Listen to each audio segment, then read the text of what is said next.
I was having that same feeling, but didn't want to call it out because I'm like, we're adults and we can deal. So, Just like the classroom. Let me bring my beverages with me here. You can have your beverage. All right, that's much better.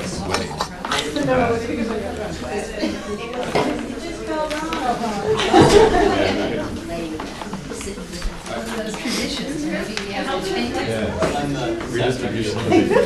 That was just really awkward. I just couldn't do it. Wow.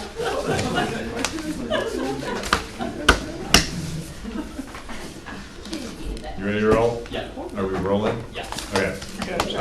So I call to order the public comment, or sorry, to call to order the meeting of the Montpelier-Roxbury Board of School Directors. Hey, Jim, Yeah. I'd like to make a motion. I'm gonna take care of that immediately. We have a few things to add to the agenda. We're gonna add on a discussion of co-curricular and teacher contracts, and as part of the enrichment coordinator position discussion, we are going to add a discussion of an update on where we are with the after school programming for next year. Generally, as probably most of you know, the committee appointed to that wrapped up its work and made a recommendation to Libby. So we've got a report there, and those two items are related. So any other comments on the agenda? Libby, did you want to add us to that part of it? Yeah, the FTE for the middle school conversation. Oh, okay. Which we talked about earlier. Sorry, thanks, Pam. Isn't that the one at 6:40, or am I wrong? The MHS Yes. increased FTE? Yes, add MS to that as well. Okay, and we're going to switch it around a little too. We've got a discussion of the Roxbury kindergarten age cutoff date. John is going to be about 5 minutes late, so we're going to try to start that at 6:45, and then we're going to give Hope the first slot because she has a busy week and wants to go study and do busy student things. Okay. So the first item is public comment. Any public comment? No? Great. Next, moving to the consent agenda.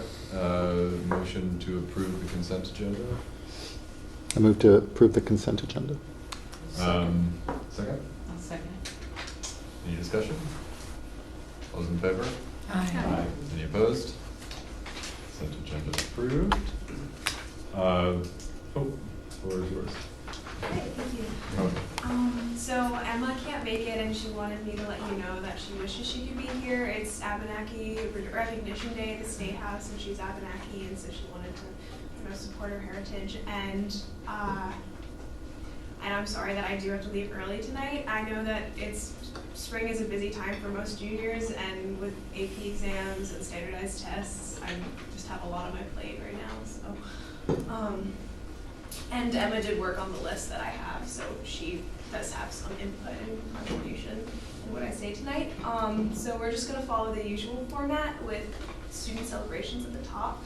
And so today, a lot of Montpelier students were really instrumental in planning this, but we just had our Rally for the Planet, and it was the 4th annual one, and so students got permission slips and were able to leave for second and third block, and it's an event organized by Youth Lobby, which Emma and I are both part of, and it's a youth advocacy group in terms of legislative activism as well as just organizing events and like the Rally for the Planet. And so Emma and I did a lot of work lobbying and talking about policy, and we both testified on legislation together a few weeks ago, and it's usually climate change centric, and so we were just able to go out today and enjoy some time outside and hear amazing speakers and listen to music and just have a good time in general.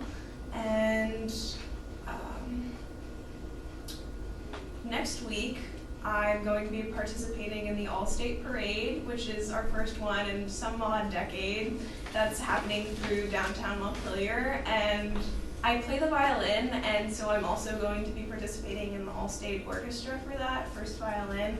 but I'm playing the shaker in our marching band, in our, Samba. yeah, our little impromptu marching band that we've put together, even though we don't really have a marching band at MHS.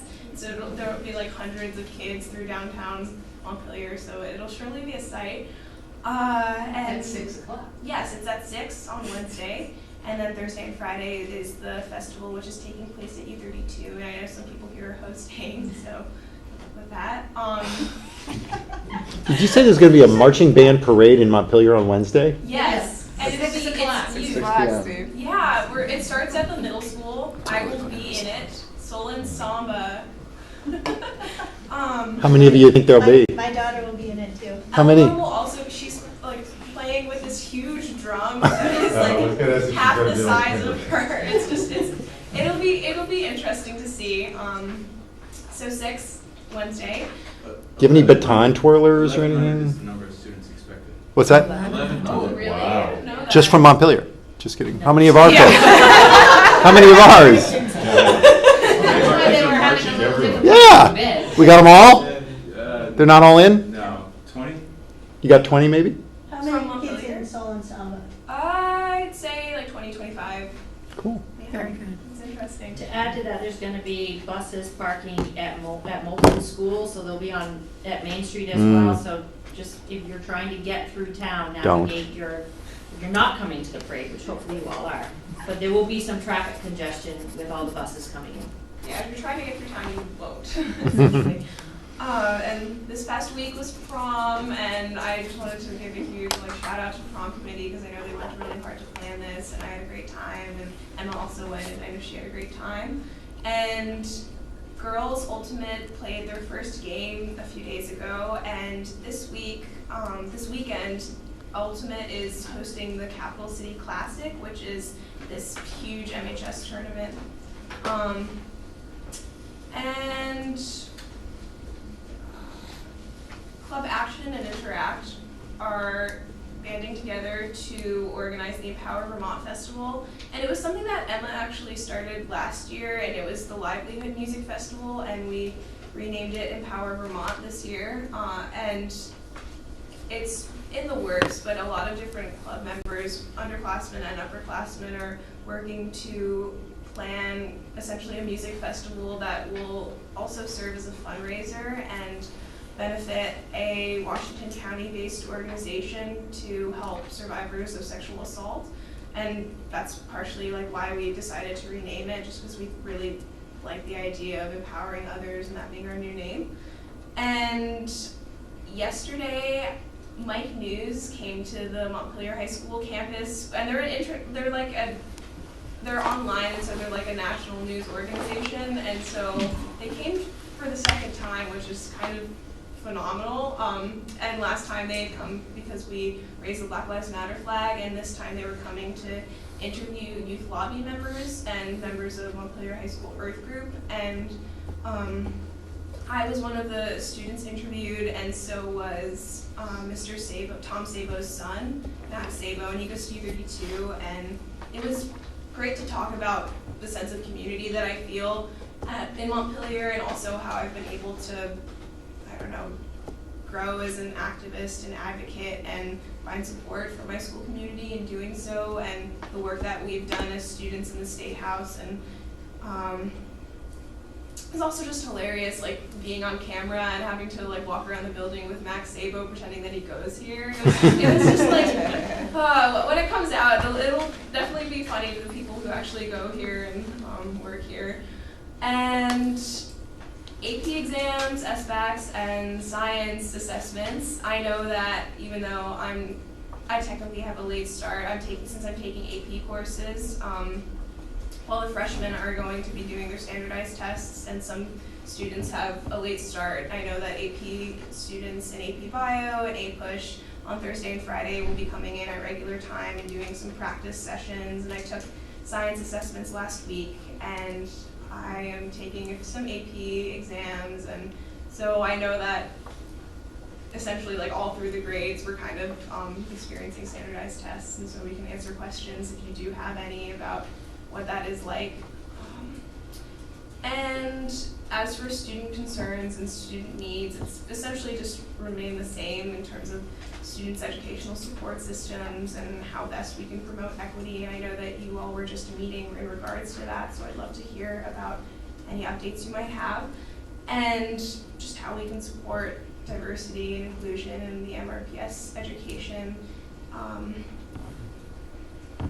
And I think also, in light of some recent events and just like a culture that I've noticed in some social groups at my school, just how we can go about changing that. And I think it ties into the work that we've done with restorative practices and what we're trying to implement in the MHS community. And it's a multi-year process, because with restorative practices, you want to implement them right and make a good first impression so that students and community members don't really become resistant to it. And so we're really thinking this out well, and it's a student and faculty staff coalition that's working on restorative practices at MHS, and I'm part of it. And we met yesterday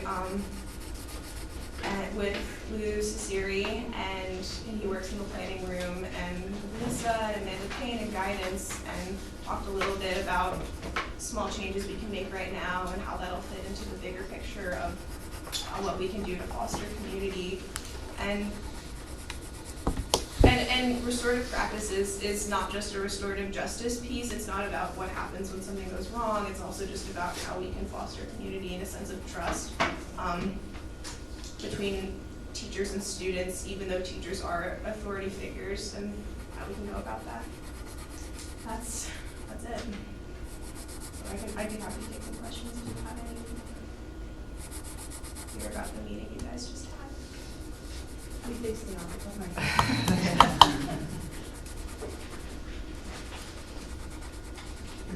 Questions for? As always, thank you. Yeah, thank you, especially on a busy week. Appreciate it. Good luck. Do you feel optimistic about the restorative justice process helping with the current situation? I think so. I think that it's kind of the only solution I think that the problems that I and other students have noticed are a product of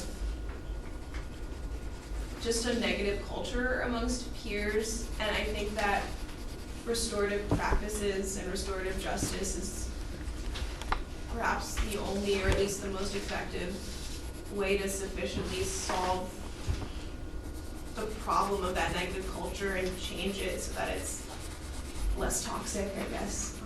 And that is kind of the only solution I see fit right now for the best. How is the overall culture in the high school changed during the standardized testing periods? Does it get intense? Does it get grumpy? Is it none of the above? Is it not a big I deal? wouldn't say overall it's anything. You might hear some cynical comments about standardized tests from students, but I think that's essentially as bad as it gets, and overall the school culture doesn't change in response to standardized tests. And I know that for juniors perhaps it's a little bit different, just because we pay a lot of money to take AP exams, and then we have to deal with the stress of taking them, and they're like one each week depending on how many AP exams you're taking. So, but we're all in this together kind of thing. So You have to pay for the APs? Oh, yeah. There- College it board, depends. It's like, Yeah, 94 perhaps. you pay 94 per AP exam you take. Add it to the list, Bridget. Pretty difficult to get a fee waiver for it too, so it's like 94 per exam you take. But you could take the AP course and not take the test. not necessarily. Can you? It depends. I know, my daughter has one where she has to take the course as part of she has to take the test as part of the course. Like her grade is dependent on it, kind of thing, on the test result? Yeah. The course would be incomplete, I guess, if she. Yeah. I wonder if That's the teacher decision. is there a subsidy stream somehow if folks need it for the AP test? Any idea? Yeah, am I talking next? Maybe. You're talking right now. Yeah. Well, you're talking now. Yeah, no, I somebody said put it on the equity list. I put it on the equity list. I think when need has been expressed, we've problem solved it ad hoc. But I think we just were talking about this recently, the guidance counselors and myself, around, you know, how can we take this financial hurdle and burden out of the situation.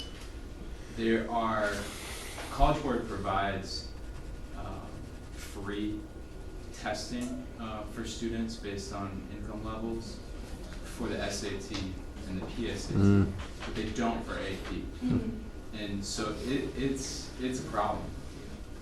In So- my old district at MVU, which had a much higher percentage of kids on free and reduced lunch, we used Title IV dollars when that came out. We wrote an investment to cover AP exams and SAT, PSAT, and we made PSAT a whole school expectation that we did during school, so that kids could see that there's a possibility, you know, just not choose not to take it. So we made some very intentional moves in that manner that are possible to do here as well. So PSAT is not something that's done in our schools right now. Yeah. It's done, but It it's a is. student choice. It's a student choice. It's not. But it's not, but if the student elects to take the PSAT, does the student have to pay the fee for the PSAT? Unless they Depending on qualify for a voucher based on income. Do you have any idea what percentage of kids get the PSAT? I don't know the exact percentage off the top of my head, but it's high. What's the fee? They probably remember, because I haven't been a guidance counselor in 6 years. You're just like, almost It used to be no like charge. $30. I think it's 25, but I think you pay the fee when you're I don't know if you pay it both sophomore and junior year. Maybe it's just when you take it as a sophomore. I'm not sure. I mean, If you take it as a 10th grader, mhm. You can't qualify for the College Oh, Board's okay. waiver, but because that's early. Mhm. If you take it as a junior, at the beginning of your junior year, then you can qualify for the waiver and not pay for it. And I think for the last 2 years, we just paid for them all. Oh, okay. Yeah. This is a Googleable answer. Yep. So the PSAT registration fee for 2018-19 is $16. And what's the AP fee, is it similar? It's like $100. No, a it's test. way more. 94 That's per high. AP, and that's, High. it's also unfortunate that that's the one that isn't, like, that most expensive ones aren't the ones that are covered. I think you can get a fee waiver for AP exams, but I think that it's definitely, there's like a stricter, I don't know, vetting process in determining that, and your income level has to be like substantially low, and they can't, yeah, there isn't really flexibility in the AP exam fee waiver Yeah. process. I mean, there's all sorts of equity issues there, Yeah. in terms of people who have access, and also, you know, if that's a money issue, it's kind of like money issues becoming money issues, but that's a money issue, you know, if it's mandatory, then I guess you can not take the test because you can't cover it. If it's not mandatory, I can see someone skipping the test because they don't have the $94, which Right. means that they don't get the AP credit, They which lose means the that benefit. they lose the benefit of not having Some to of take that the college benefit, course, yeah. which can be expensive. So, Yeah, that's exactly what I was thinking. yeah. It's a good thing to put on the list to discuss. Yes.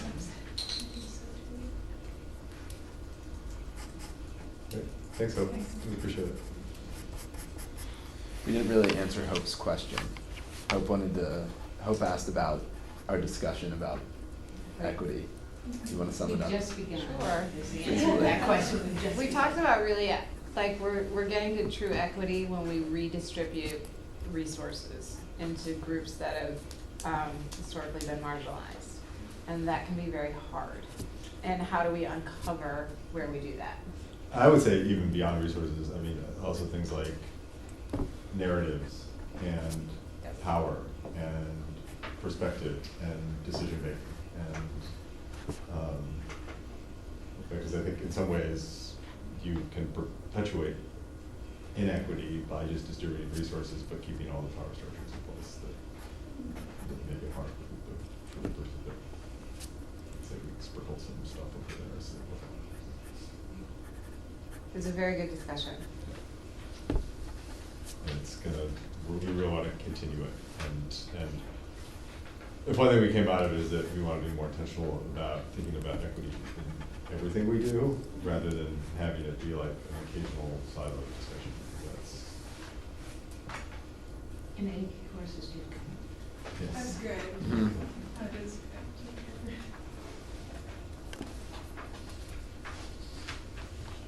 Okay, anything else for Hope? Thank you. Dustin. Yeah. Vivian, good luck on the test. Take it easy, folks. Yeah. Remember what I always tell you too, don't forget to have fun. So a couple things, we have, one, parental request from John Guthrie, who's on the agenda. Sarah came in after public comment, she did reach out to Libby and I earlier and say that she had something she wanted to say, so I'm gonna make the rare move of opening up public comment again, because Sarah did say that she had something she wanted to say, and Thank you. couldn't quite make it Baby on time, became so. sick from daycare, so the whole afternoon got changed. But I'm good. Yes, yes. Awesome. And you can sit or stand, whichever is possible. Awesome. Because I'm way too short. So, thank you again for letting me submit public comment and for listening to my emails. I wanted to have a discussion or just kind of relay my thoughts around the facilities primarily at Main Street Middle School. The impact that that has on culture and learning, and at least express my hope and desire for the board to really think about that building and how that presents learning as a whole to our community, but also what service it's providing for the middle school. So my son is in 5th grade. He is, he's moved from UES, which I think is a historic but beautiful school. I've come now to Montpelier High School several times to sit before you guys. And I think this too is a beautiful school, and that's not the feeling that I get when I walk into Main Street Middle School. There's a lot of concrete, there's not a lot of light, there's a lot of disrepair. If you go down into the cafeteria, it certainly isn't a place for mingling or socialization. It's very cramped and tight. And I see that there's a lot of work that needs to be done to that building, and I think that work isn't being done. And I understand that you guys have capital funds and you make repairs, but to me that's more of a repair and is in need of a complete overhaul. In so much as, you know, you're really gonna have to start planning on how you wanna either revitalize that building or are you going to relocate that school. And I recognize that that is not something that will happen in my 5th grader's lifetime, but I also have a nearly 2-year-old and hope it's something that by the time he's transitioning to Main Street Middle School, it's something that is being talked about or hopefully has been achieved. I would recognize that in addition to that environment as a parent walking in, the impact of that on the learning environment, I've read a lot of research around how the learning environment is affected in the sense of where kids behaviorally fall, the way that behavior is perceived. I don't know how many of you have been to Main Street Middle School, I'm assuming all of you. If you walk on that playground, there's like a basketball court where all the concrete is cracked, so the kids can't actually play basketball because they think everyone's cheating, because the basketball literally pops in the wrong direction. There's a couple 4-square places. There's what Owen calls like a tent-like structure in the middle where there's a table but there's no chairs. The gazebo. The gazebo, thank you. And then there's some swings, and that's it. And we have kids who move from Union in 5th grade who still very much need to run around. And I know for myself, my son has had some definite behavioral issues this year, and a lot of those have taken place in snack recess and lunch recess. And when I talked to him about it, I'm going, and then I went out to the playground to try and understand what he was talking about. And I'm like, well, no wonder this is going on. Like, what is there for you to do? What is there that's positive here? it's no wonder that there's so much social behavioral interaction going on where he's so consumed with what everyone else is doing, because really what they do at lunch recess is talk. They're not interacting, playing soccer. So he said, you know, at Union, his favorite thing to do is play soccer with the girls, and they don't have that opportunity there. He did mention that there's the field in the back that largely is covered in snow and these different type things. So I think overall, I just wanted to say, I feel like this is something that the board really needs to address. It's a long-term planning issue, but it's something that I hadn't heard previously in my meetings that I'd been here and the engagement that I'd had with the school. I also think there are things that we could do in the meantime to mitigate some of those issues. Even, I mean, you can add fresh coats of pastel paint, and they show that that has a positive impact on behavior.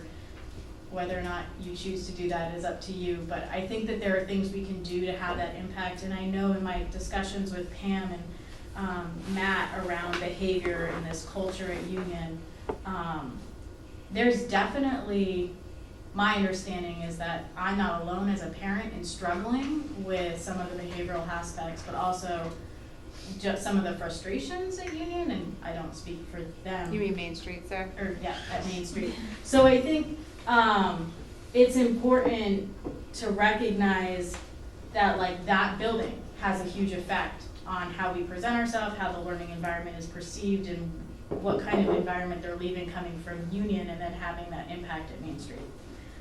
So I'm hoping it's something you're going to approach.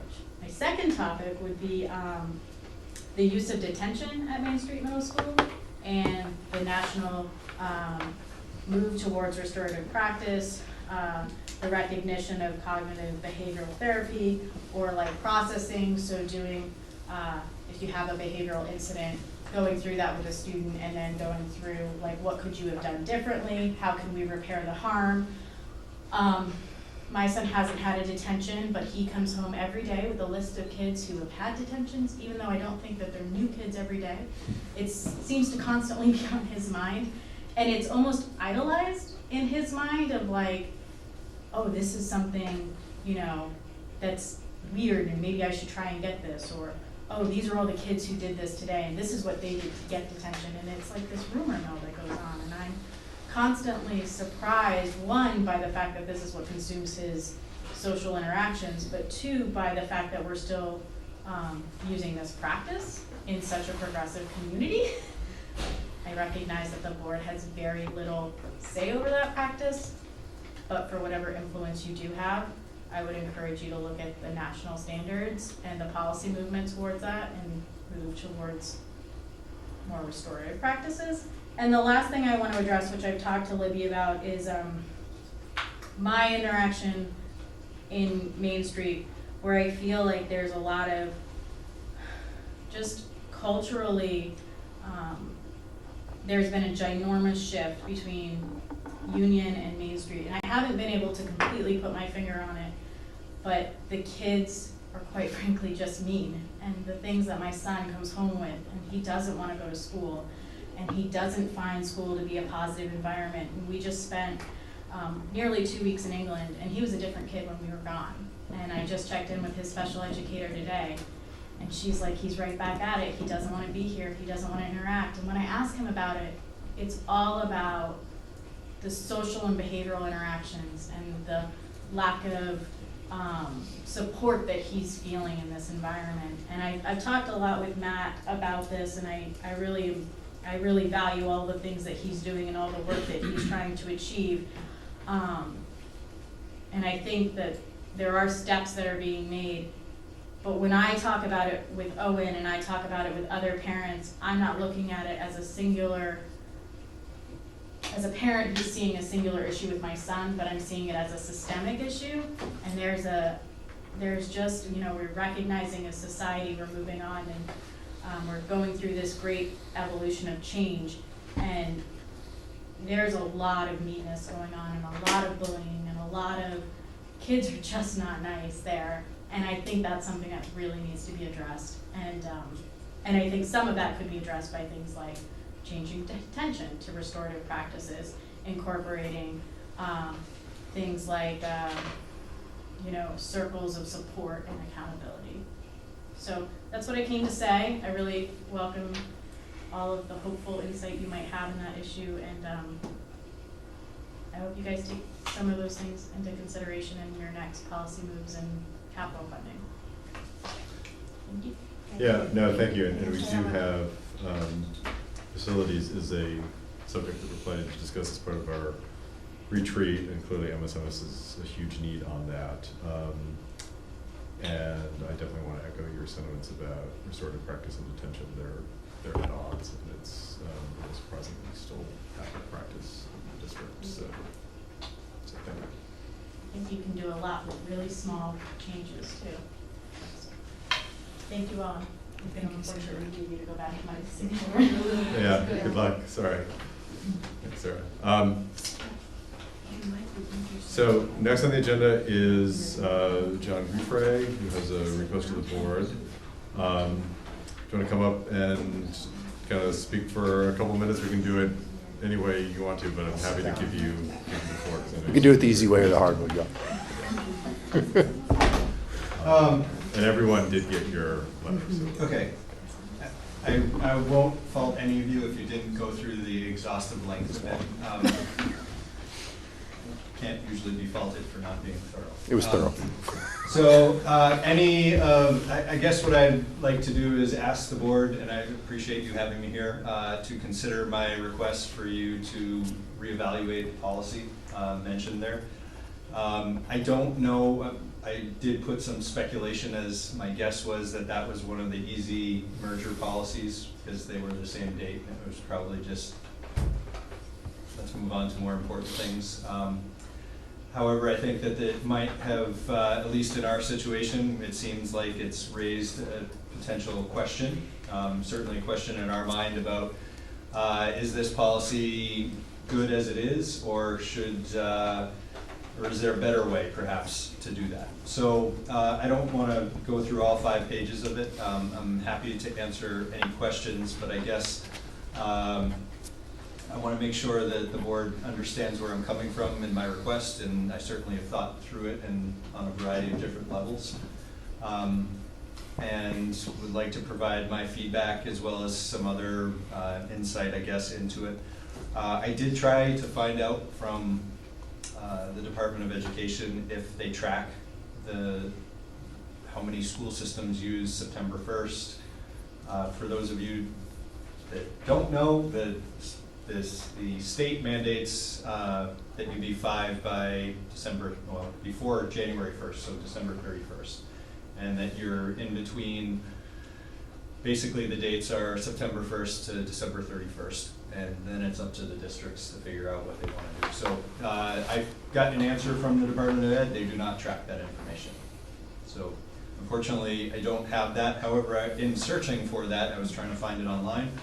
I did come across an article, I think it was on Vermont Grow Kids, or I should have brought the website with you, but there are several. It was back in 2015, so a few years ago, it was written, and it mentions, basically it was an article about when to start kindergarten, and talks about the goods, the bads, the research saying holding kids back is good, the research saying advancing kids early is good. There seem to be, at least in this article, 3 districts that were mentioned that have different ways of dealing with this. So what I'm asking for you guys to consider isn't abnormal, and it's not certainly an aberration. Burlington does have, a particularly large district, has an appeal process. It appears that Richmond has one because they're mentioned in here, with a parent who appealed to have their child enter kindergarten early. And Winooski, apparently, at least at this time, was using the December 31st date, and mentions a kid whose birthday was at that point, and it worked out great. And then it also mentioned lots of kids whose parents held them back and entered kindergarten at age 6. And I guess what I gleaned from this is that there is no correct answer. There's no definitive data on it, and that it's really on a case-by-case basis. Now, as I mentioned in my letter to you, I've been in your seat denying one of these requests before. When I was the board chair at Roxbury, we had to do this, and The general consensus at the time was, we got a lot on our plate. We don't want to open up this can of worms, and the answer is no. And I think on further reflection now on the other side of that equation, that probably wasn't the best way to handle that. Not particularly proud of that moment on the board, but it is what it is, and I think that's certainly a reasonable answer to my request, is that we just don't want to get down this road.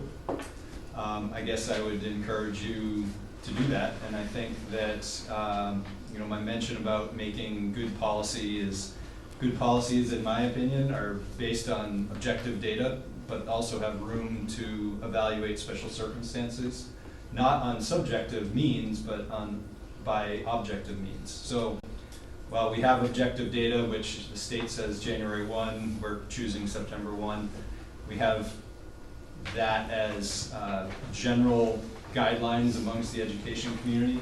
Being able to evaluate on special circumstances and requests using objective means, which would be employing testimony, say, from the parents, which is probably the least objective, but then employing the teacher, the current teacher, the future teacher, the principal, the superintendent, all the educational professionals who will do this screening anyways, but decide whether or not that child is ready or not ready.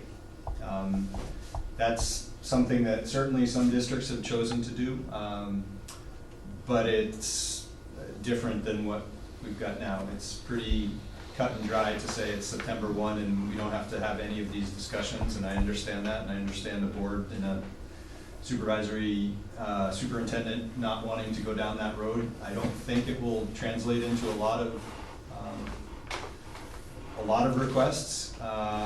If we're I do mention the structural differences between Roxbury and Montpelier, which I think is significant in this case, not just from the size of the school, but the way the classes are structured there. It's a multi-grade classroom building. It's very different than what Montpelier has. We discussed some of these potential growing pains as we merged and figuring out how to manage the bigger picture within different school buildings that operate differently. We've had 3- and 4-year-old pre-K available 5 days a week for 5 years now at Roxbury, and that's not what Montpelier has or is used to. And I think that that's certainly worth considering and evaluating, simply because in the case of our son, he's missing the date of September 1st, but he has, in his case, been in structured daycare since he's been 3 months old, and he's been in a pre-K program. I would like to see him evaluated by the educational professionals in his life to see if he is ready to move, and I think that would be an appropriate way to evaluate the request, as opposed to just saying, well, John's making a good case, let's do it. That's not a good way to make policy. If I'm persuasive, it shouldn't be about what I'm saying. It should be about the teachers who are saying he's ready, and or he's not. Happy to. I'll keep dragging on, so you guys just chime in. Yeah, so I think Michelle had her hand first. Go ahead. I just want to say that when I first started on the board, maybe, or early on, I thought that was a very reasonable approach, John. Why don't we just we got a request, and I said, why don't we just have the kindergarten teachers do the evaluation? Because they do that. The preschool kids come in the spring and they do a little assessment of some sort, and I said, they can tell us whether this child is ready for kindergarten. And the kindergarten teachers said, A, don't ever do that again. And B, if you ever do that again, we're going to do the same thing, which is say, no, they're not ready. Because we think it should be September 1st. I guess I'd ask why. They're- It's not an appropriate their professional response by an judgment, I think. educational professional saying, I don't want to do that. No, it wasn't that they don't want to do it, they didn't think that it was good practice. Steve? John, I read your letter. I wouldn't read it as deeply as a short letter, probably. So I kind of went quick. A little vertical. Yeah, I went fast, and I understood most of it. There was the piece about the cohort thing, though, where, you know, in the multi-age classroom and how, you know, the rest would move on without him. Can you rephrase that again? Can you go over that fact pattern for me? Because I have to say I don't remember the details.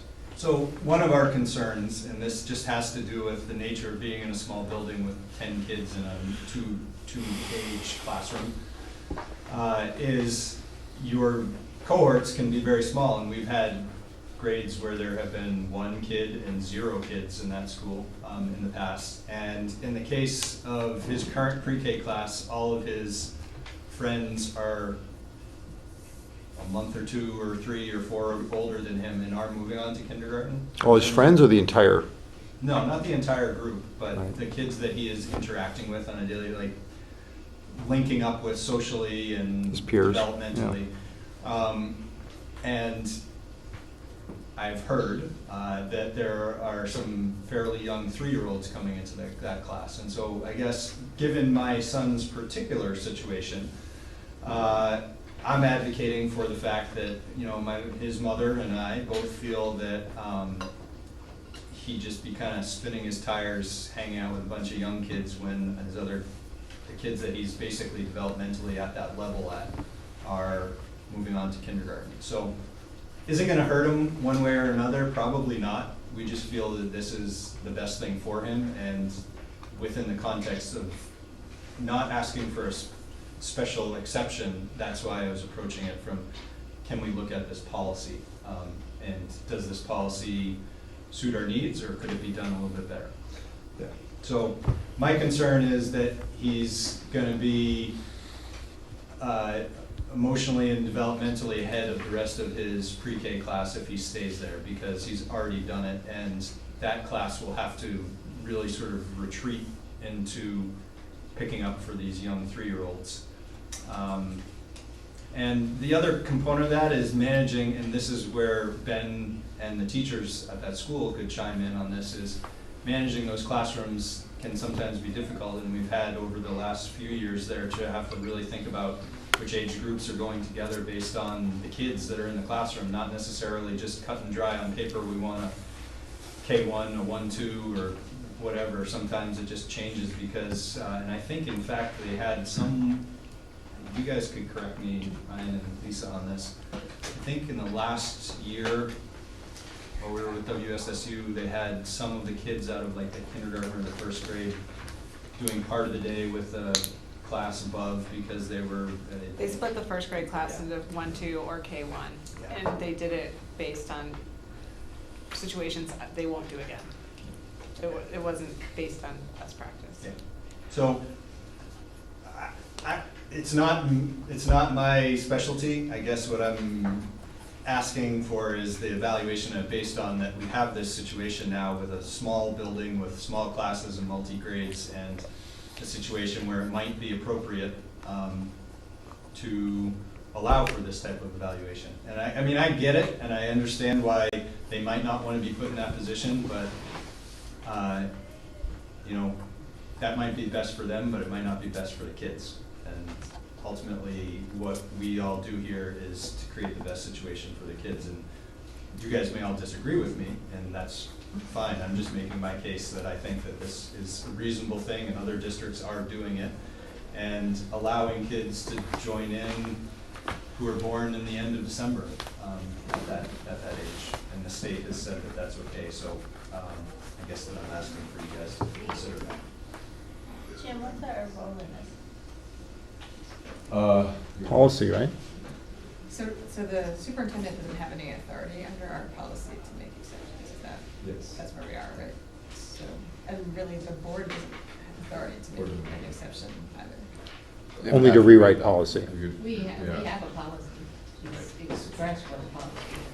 So thinking about our conversation about equity and how the policy that we currently have versus a policy with more flexibility, which would be more equitable to all students.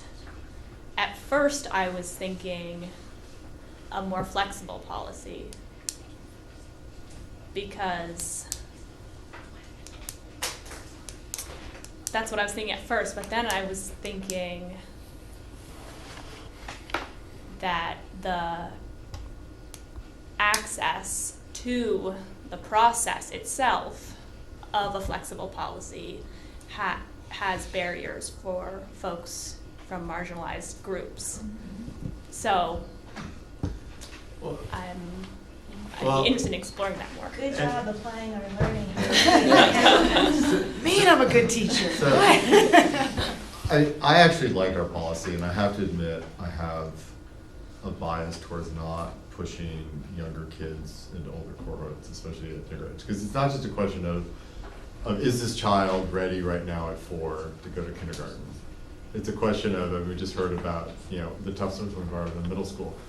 Is it that what would be a 9-year-old is ready to go to middle school? Is it a 17-year-old is ready to go to college? These kind of have like ripple effects through, through the whole education. And there's a lot of research out there that, people on the younger end, and the more you push it towards the younger end of the social spectrum, they might be ready academically, they might be precocious at 4 or 5, but socially there's usually challenges, and they usually catch up at some point.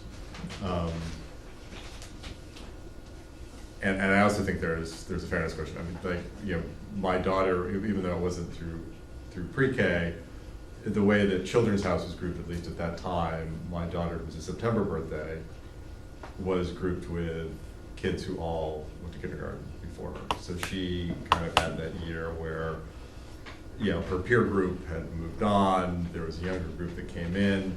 It was a slightly awkward year, but now that she's like in 3rd grade, I'm definitely glad she's on the older side. I mean, there's like, I've seen the clear advantages of her being there. And I think it would be hard to create a flexible policy without just pushing it back to January 1st, because, where does that flexibility come in play? I'm curious if maybe Libby would be able to speak to what that objective guideline or test would look like. Michelle just shared her anecdotal story of the kindergarten teacher and saying, no, we don't want to do anything, because really like any flexibility would have to come back, like John had outlined, with a subjective test that all 4-year-olds will take this test. If they pass it, they're granted. If they don't pass it, well, another year of preschool. We could do that easily for academics. We couldn't do it for social. Yeah. Social emotional, there's nothing out there for that I know of. And plus, you can't predict the longer term, as Jim mentioned, social repercussions. In either direction. So I want to be careful that the board doesn't act like child development experts. I think we all have our biases, but we don't necessarily know what's in the best interest of children. I know with my own child, I had the same issue where I wanted to advance her fast, and I was persuaded by a teacher to stop doing that. And I think that teacher was right for my kid, but that doesn't make that child right for John's kid. And if our teachers are really good at being able to assess objectively the academic piece of it, that's great. But I think parents can assess the social emotional piece very well. They may not be experts on that, and they may need some guidance on it, but I don't know that we want to put ourselves in the position to replace that. And obviously we should not be trying to make an exception to anything, and that this is a policy decision in terms of we would need to open up the policy, we would need to start the process of a rewrite based on research. We'd have to do all that stuff, right? And we need to be compelled, we'd have to have some evidence that that was something that we thought was worth doing. I think one thing I asked John was about the fact pattern around the cohorts, and what I was trying to get at, and I don't know that I got there, John, is that if there's something unique about the multi-age classroom that leaves the children coming out of that environment in a shocked kind of a system, or in an abandonment of their peer group somehow, some unique situation, then I think we might have a really compelling reason to open it up and say, you know what, the experience of Roxbury elementary school kids is different than the experience of the Montpelier kids that we're used to. I'm not sure we got there. I don't know if we have that evidence. I think that there's kind of a circumstantial thing that occurred in your family situation that may not be universal or even close to universal there. There's an adjustment that... The majority of Montpelier kids go to private preschools at for 3 years old and 4 years old in small groups, just as. And have the same sort of have the same exact Yeah. experience. Yeah, I get that. That makes sense. So, yeah, I think that, I guess I'm saying, John, I'm not hearing personally a reason to reopen the policy, and I think we're bound by the policy. And, yeah, I'm sorry to say that. I'm also, want to say, in deference to the policy committee, I don't think we rubber stamped any policies.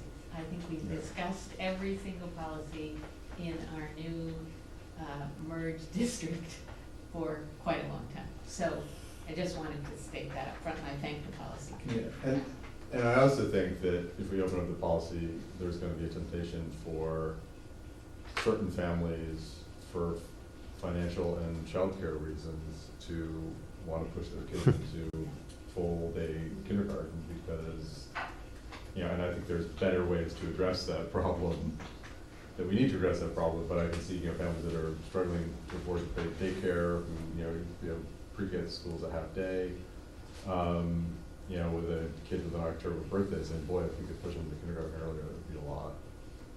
Yeah, pre-K Lot is a easier huge for a issue. family situation, huh? Yeah, I mean, the pre-K situation is a huge issue. Yeah. And it would, these are two very different issues. Yeah, and if they, what they need to say is their kid is socially and emotionally ready, they'll convince themselves that that's the case. I don't think I won anyone over today. Sorry, John. Thank you. But thank you, John. No, it's an important issue, and we haven't had that discussion. We've had that policy on the books for a while, so. And Tina, I would never suggest that you abandoned your duties. Thank you, John. I was just figuring that was probably fairly low on the priority list in the policy Yeah. review, because it was gonna be an easy one. All right, thank you. Thank you. Thanks, John.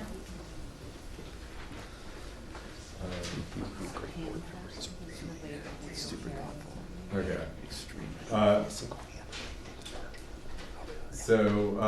Sam, are you ready to move on to the FE position?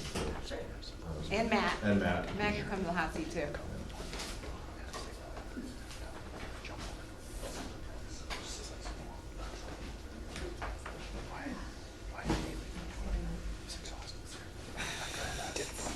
And before I start, can I ask Matt, would you be willing to sit through after school discussions? It might be, you don't have to, but it might be helpful to have another board member, just in case you want, discussions or you want input from yours. We'll follow that up. Can I ask a process question on this before we get into it? Yes. Why isn't this just part of the budget? I mean, why You know, I was talking to Jim earlier today. Yes. The budget season is one that I think I've learned a lot from, being my first run through. This year, I went with a process that was already in place. And it's a good process, don't get me wrong, I think we could do it, but one thing I'm learning as the school year goes on, is we learn as the school year goes on. And particularly when you're new to a place, right, I'm learning needs. And principals are seeing needs, as they're getting to know new classes of kids more, and better. So we want this for this fall.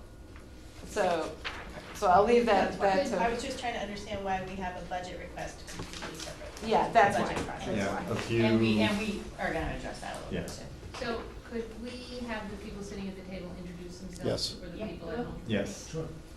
So I'm Pam Arnold, and I'm the principal at the middle school. My name's Matthew Roy, I'm the assistant principal at Main Street Middle School. So the first thing we wanted to do was apologize for not being on the agenda. And thank you for letting us share our proposal with you. And as Libby said, we had this conversation around budget time. And, Matt and I will both acknowledge that this is something we feel is critical, but we also thought, well, maybe in a year, trying to be as fiscally responsible as we could at budget season, we really felt like, okay, so maybe in another year we'll put the proposal forward. And I don't know if you've had a chance to read it, if it would be helpful for you to take a couple of minutes to read it before we start talking. We got it right before the meeting I started. think, that's right, I think it might be helpful. Yeah, So it takes a give couple you minutes. a couple and minutes. just- Yeah. Maybe we can play music for the folks.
So thanks. So again, our apologies, but there was a reason why we asked Libby if it would be okay for us to come tonight. There were a couple, in this item that you're on right now, there are some conversations you're gonna have with Mike McRae, and it felt more appropriate for us to come and share our proposal in this same time rather than have another meeting where you're again getting a request for something potentially as an increase. So it just seemed to align well. So that's where our apology is that you didn't get a chance to read this ahead of time. When Sarah left, I said to her, I said, so Sarah, we did not know Sarah was coming, and Sarah did not know we were coming. However, a lot of what she shared with her concerns aligns directly with what our proposal is for you tonight. We are in our second year of restorative practices, and it's a multi-year process to implement those particular practices. You can't flip a light switch and have them all in place. And so we are doing a lot of work around that area. And a lot of the language that you see in this proposal, the fact that we are calling our support team a resiliency team, those are the kinds of skills we're trying to build with kids. And what we're recognizing is that there are a lot of kids, every child has unique needs and diverse learning styles. There are some kiddos who need more support than others, and they need different types of supports. And you saw in there a little bit how that looks right now. We, I would say, are more in reactive mode in dealing with student behavior rather than proactive, which fits with the mantra of restorative practices and the beliefs and the philosophy behind that. We're limited right now in spaces. Not that we need any additions, although I didn't know what Sarah was going to share about the facilities. And she's identified some areas that we all know already, and there are some plans with the facilities for that. We've had a lot of conversations about shifting things around in our building, and we are able to maximize space more efficiently than is currently happening right now. So we have identified a space where we would like to create a center for kids to be able to help any student who has a need. And Matt will talk a little more specifically about what some of those focus areas should be and that we want to be, but it's really a space for all kids. And the other part that we're really focusing on is building the systems within our school at the different tiers. Tier 1 is for all kids, Tier 2 is for a smaller percentage, maybe 10% of our kids, and then Tier 3 are those who have maybe more significant needs that we need to meet. We absolutely need to build more supports for kids. And we want them to be able to access what they need in the moments that they need it so they can then learn in the classroom. And right now, it's a little bit of shifting around. It's who's available to help in an immediate situation. And we're excited about being able to develop some core standards around social and emotional learning with the new coordinator of that particular position for the district. So there's a lot of systematic, and I think Sarah used the word systems, conversation happening at the middle school. The teachers are asking for our help, and we want to give them our help. However, we are being pulled to address the immediate needs for students and not having the time to get into the classroom to help teachers develop strategies to reach those kids in the learning environment. So there are a lot of pieces to this. We tried to condense it for you. But overall, we will be creating the Resiliency Center regardless of what comes out of this conversation, and then we'll be proposing in a year from now. We're hopeful that we'll be able to articulate that it is a big need at the middle school. Years past, there was a planning room. Planning room is not the concept that we're looking for. We're looking for a place where kids can take the break that they may need to get the support that they may need for shorter periods of time so they can return to the classroom. And also that teachers have been doing a great job at trying to monitor and address some of the emotional regulation challenges that are happening in the classroom. And by the time that has extended in the room, all students are impacted. And so we're trying to support them all in different ways based on what their needs are. So that's kind of the broad picture. Matt's going to share a little bit about what some of the specifics are, and then quite sure you'll have questions, because I saw Tina already raising her hand over there, so. I didn't even raise my hand, I just made a face. No, it went like that, that finger went up, I saw it. So Matt's gonna share some specific examples. So thank you for the opportunity to speak with you about this. You know, one of the things that's really impacted my, sort of my push and my desire to have this position added, as Pam mentioned, we've talked about, fiscal year 21, so a school year in between where this would come up. There's a few success stories that I'd like to share about things that have come up in situations with students that our ability is sort of maxed out right now, and I would say we're probably overextending ourselves as a resiliency team, and with our administrative assistants included, with what we're able to do for students. And those have resulted in some success stories, and I think that we have a number of students with the opportunity to take sensory breaks, movement breaks, and sometimes behavior plans, incentive-based reward time or breaks that are earned.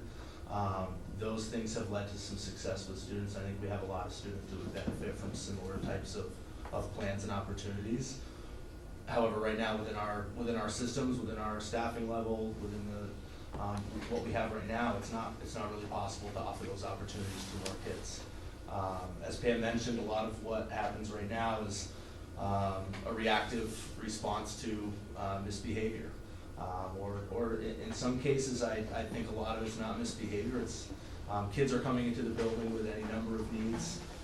Some kids are entering the classroom with needs that revolve around their attention and ability to focus. Some kids are coming in with anxiety that impacts their ability to remain calm or to sit quietly in a classroom. And we want those opportunities for students so that a teacher knows there's a place for a student to go proactively, where if they start to see those signs of student behavior coming up, they can say, hey, I think this would be a great opportunity for a break, a movement break, a sensory break. The student can access that space, kind of hit the reset button, and be able to go back to class and really access their learning without also disrupting other students. I think our teachers are doing a great job of understanding that there's not really a space for kids to go. Really trying to keep kids in the classroom, which is obviously our number one goal as well. Is we want kids in the classroom. That's where the learning happens. And so, in some cases, students are finding themselves sort of progressing through some, a warning or a redirect, and then move your seat, and a student may be spoken to several times before finally it's reached a level where the teacher's like, there's no real other option right now besides sending you to the office. At times, that student may end up waiting because myself or Pam might be in a meeting, we might be with other students already processing through some things, phone calls with parents and various types of things where a student could end up missing significant time. At times that puts a real burden on the office staff. It never feels good to have a student in the office having for lack of a better term, having some kind of breakdown where they're emotional, they're upset, and they're kind of in a public setting. It disrupts, it doesn't feel good on a confidential level for that student.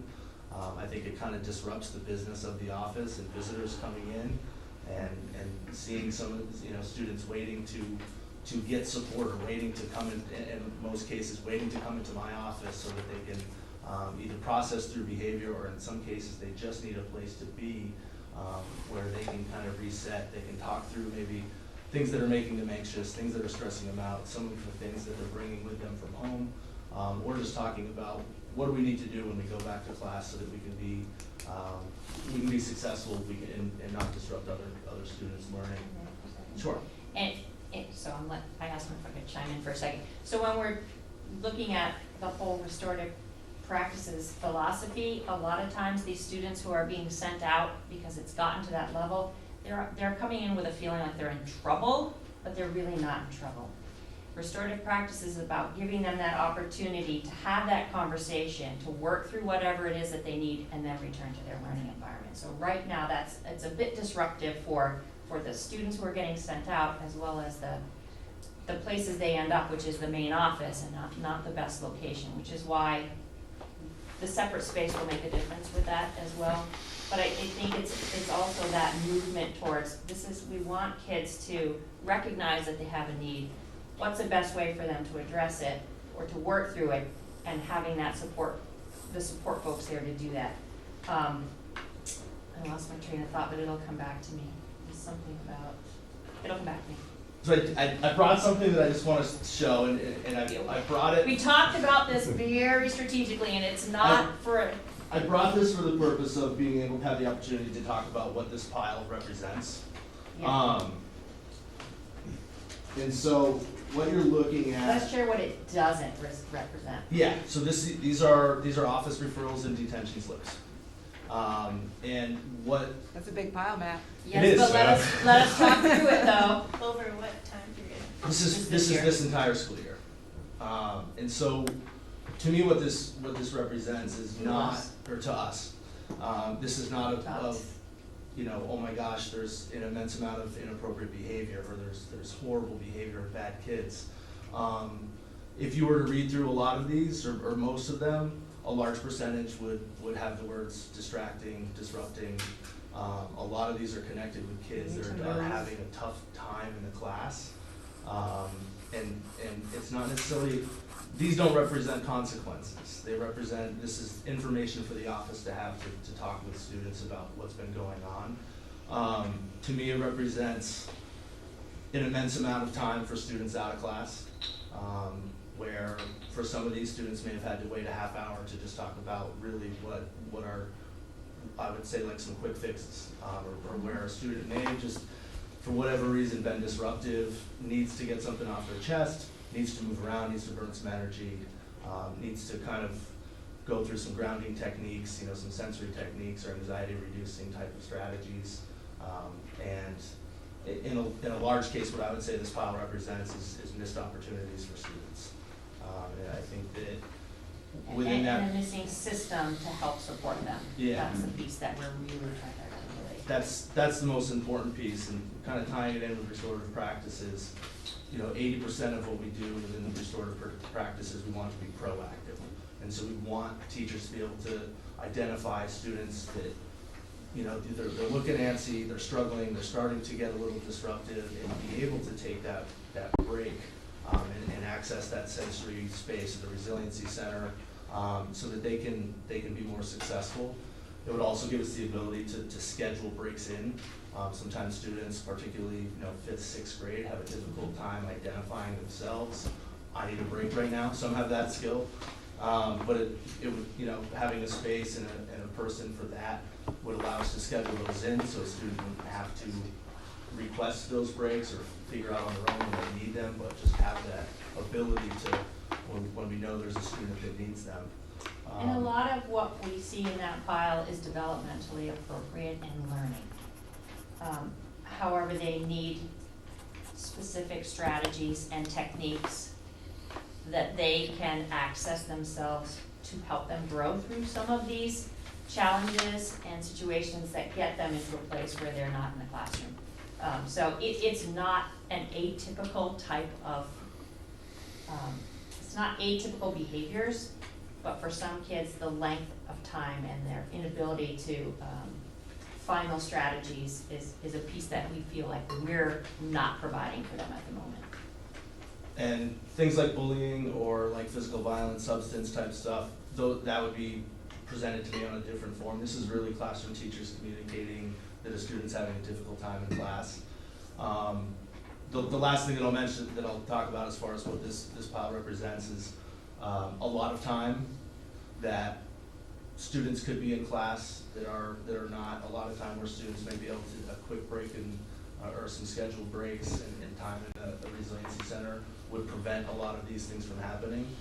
And it's a ton of time spent by myself, Mrs. Arnold, and at times our school counselor or social worker, wherein particularly I think that the time would be better spent with working with teachers on teaching practices that also help prevent some of these types of things from happening, where kids are more engaged, where students are, where there's more access to learning that's built into the teaching practice. So those are Great.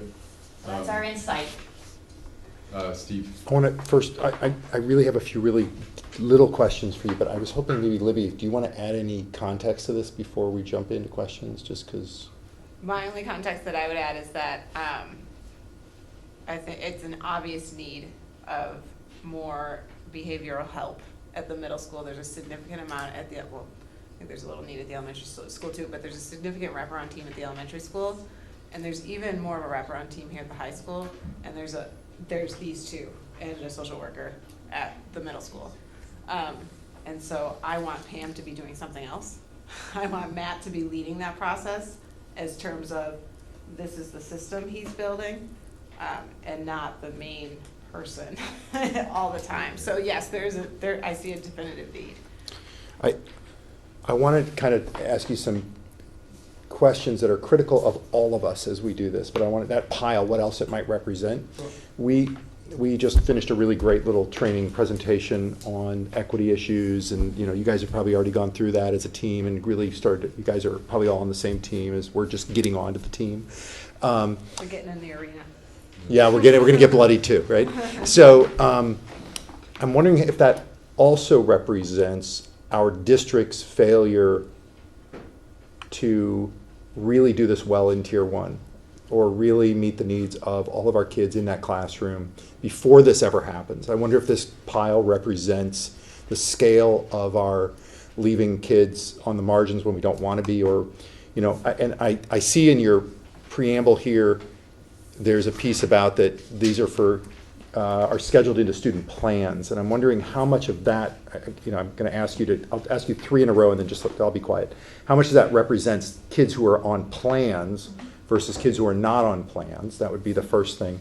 The second thing is how much of that represents boys? And then I would, I would ask you, I really liked what you said at the end there, Matt, about that it gives you time to get in there and prevent this. But I guess my concern is that's really where it's all at, right? Is where we really want to be doing is best first practice, best first instruction, and to not structure our schools in a way that starts dividing kids into ones that can sit in that chair well for 6 hours and those who cannot sit in that chair. And so I just want you to kind of wrap all that up a little bit for me, and I won't ask any more questions. I'm going to speak to the Tier 1 question, Yeah. and then Matt can speak to the specifics. So that's exactly what we were trying to identify as well in our proposal, is that Tier 1, our teachers, they've been working some with Universal Design for Learning strategies and practices, which is providing information in different mediums and different ways to try and hit the diverse learning styles of all kids. They need a lot more practice and a lot more time with that. We need more time in helping to model that and to provide feedback to them in the classroom. So our focus right now has been Tier 1, which is all kids and all teachers. So what that pile represents, I don't know that Matt will be able to answer some of those specifically, but he can take a shot at it. Yeah.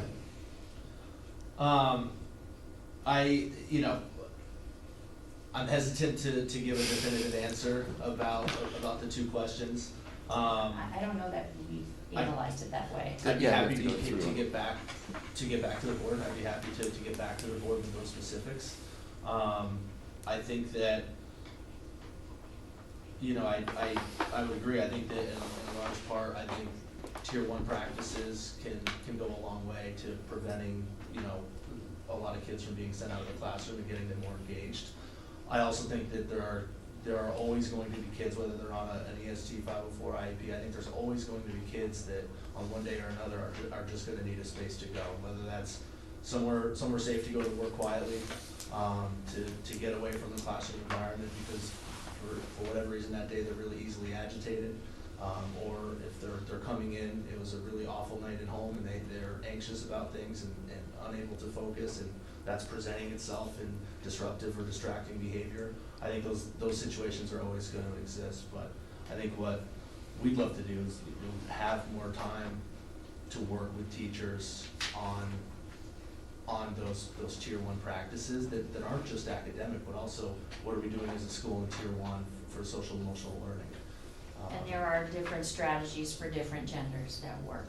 And I would by no means be suggesting that I'm not included, like I really. We could wager I some agree guesses, but we're That's not okay. going to do that. I agree with Libby. I mean, I'm not, this is by no means a proposal to be like, I'm no longer, working with kids on their behavior. I think that this is more, there are large parts of my day at times spent with students talking about behaviors that I think could be prevented. And at times that seems like an inefficient use of my time. And real quickly, I know that there's a couple questions. I know that there's a lot of time here too. With a few students that I've been able to provide some breaks for, both scheduled as well as earned, it's mainly taking place in the second half of the school year. I think one has probably recently had the best streak of school that students had for their entire time that they've been with us. I think other students, we're seeing academic and behavioral success. They're interacting, and they're just, I think, really, in some cases, for the first time experiencing success at school. I wish we had that consistency. opportunity to offer to other kids. Yeah. I Michelle, think, and oh, I sorry. have a question after that. Becky was. Becky Can't was see me first, down here. I saw you. Okay, Becky, and then. So I have a couple of questions that maybe just need a quick answer. But first, what is this person going to be a social worker? Is this person going to be a psychologist?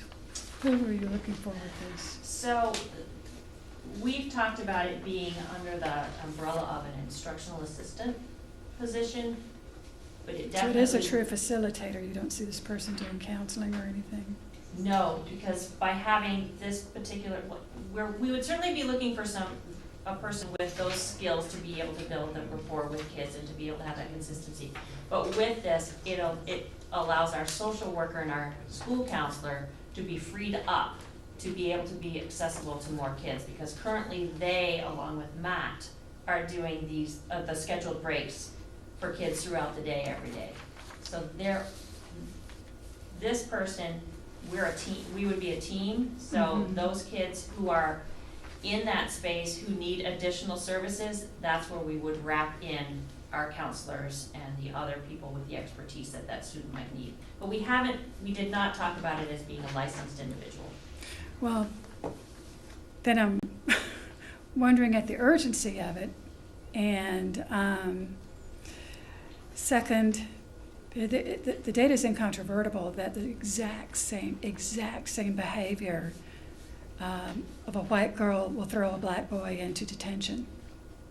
And I'm worried about the subjectivity of what is identified as disruptive behavior and what is identified as behavior that needs to be removed from the classroom, because as much as we couch it in terms of we're doing the student a big favor by doing this, by putting them aside and letting them get their hands out of their pants, it is still and will be recognized as this kid is disruptive. This kid no longer belongs in the classroom. We are removing this kid because the rest of you need to be protected from a student who has had a bad night at home and maybe needs to be with his classmates.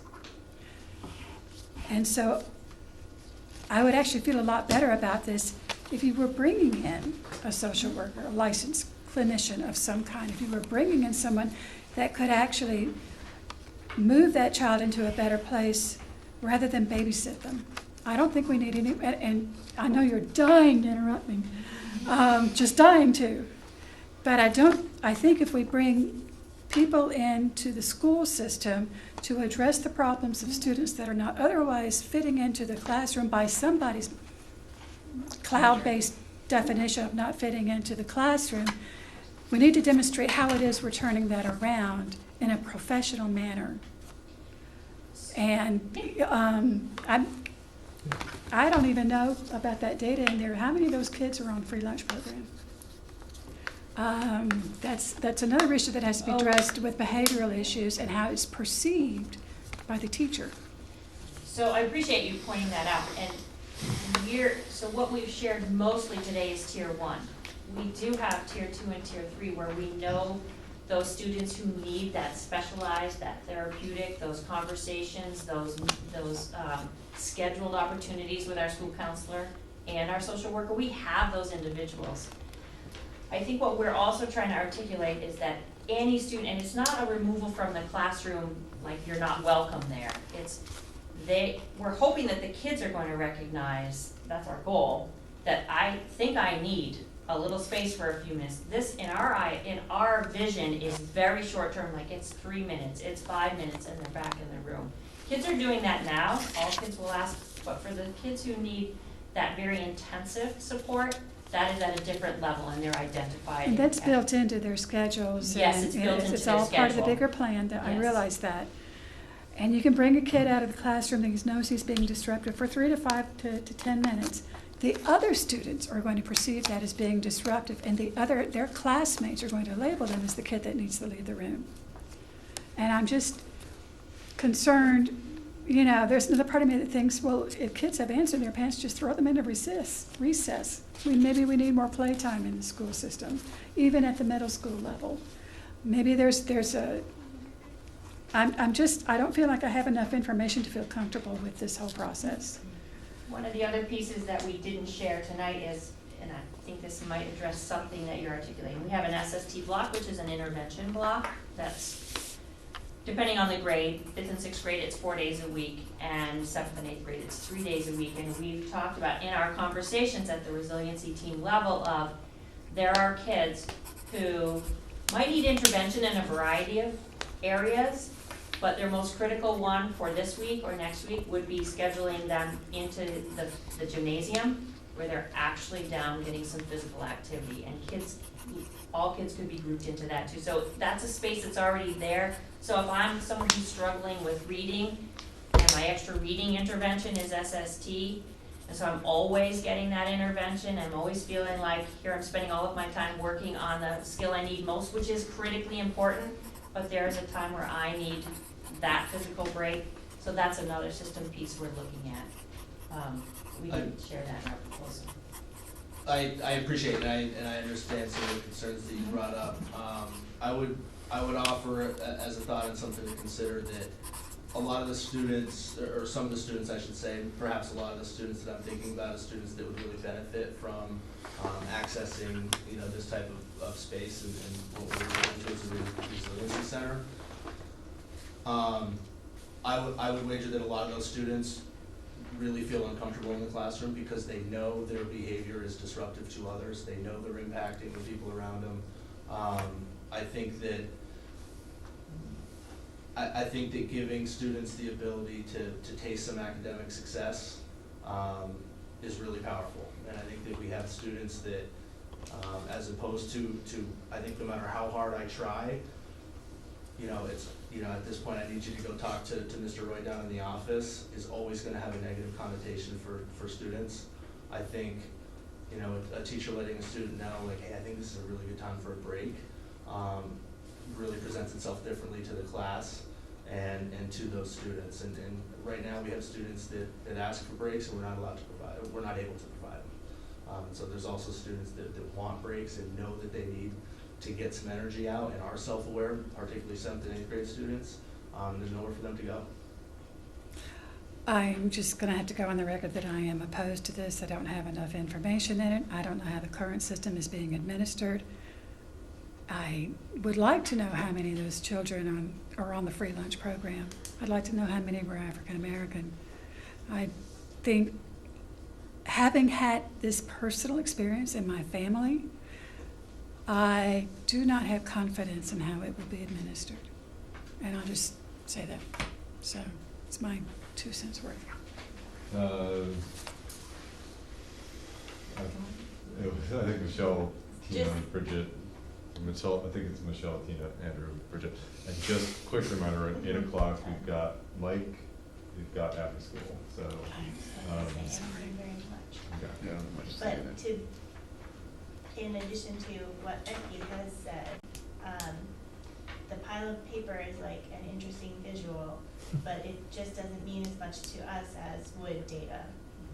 I don't know if that's the same 10 kids getting in trouble every week, or if that's 120 kids each getting in trouble once, if that could be turned into data, and then we could see, if we hire this person, does it get better, or what does it look like? that would really help. I hate to even say that because I understand that that pile also represents that you guys are having to do too many jobs at one time, and now I'm asking you to do data entry too. But I think that would be really a lot more useful to us. And I share Becky's concern about the quality of the hire. We're proposing potentially paying somebody $13 an hour. I think we did that a lot at Union in the past, just through IAs at whatever problem Right. we had. And That's right. And then we reversed all that. Changed it to a teacher. right.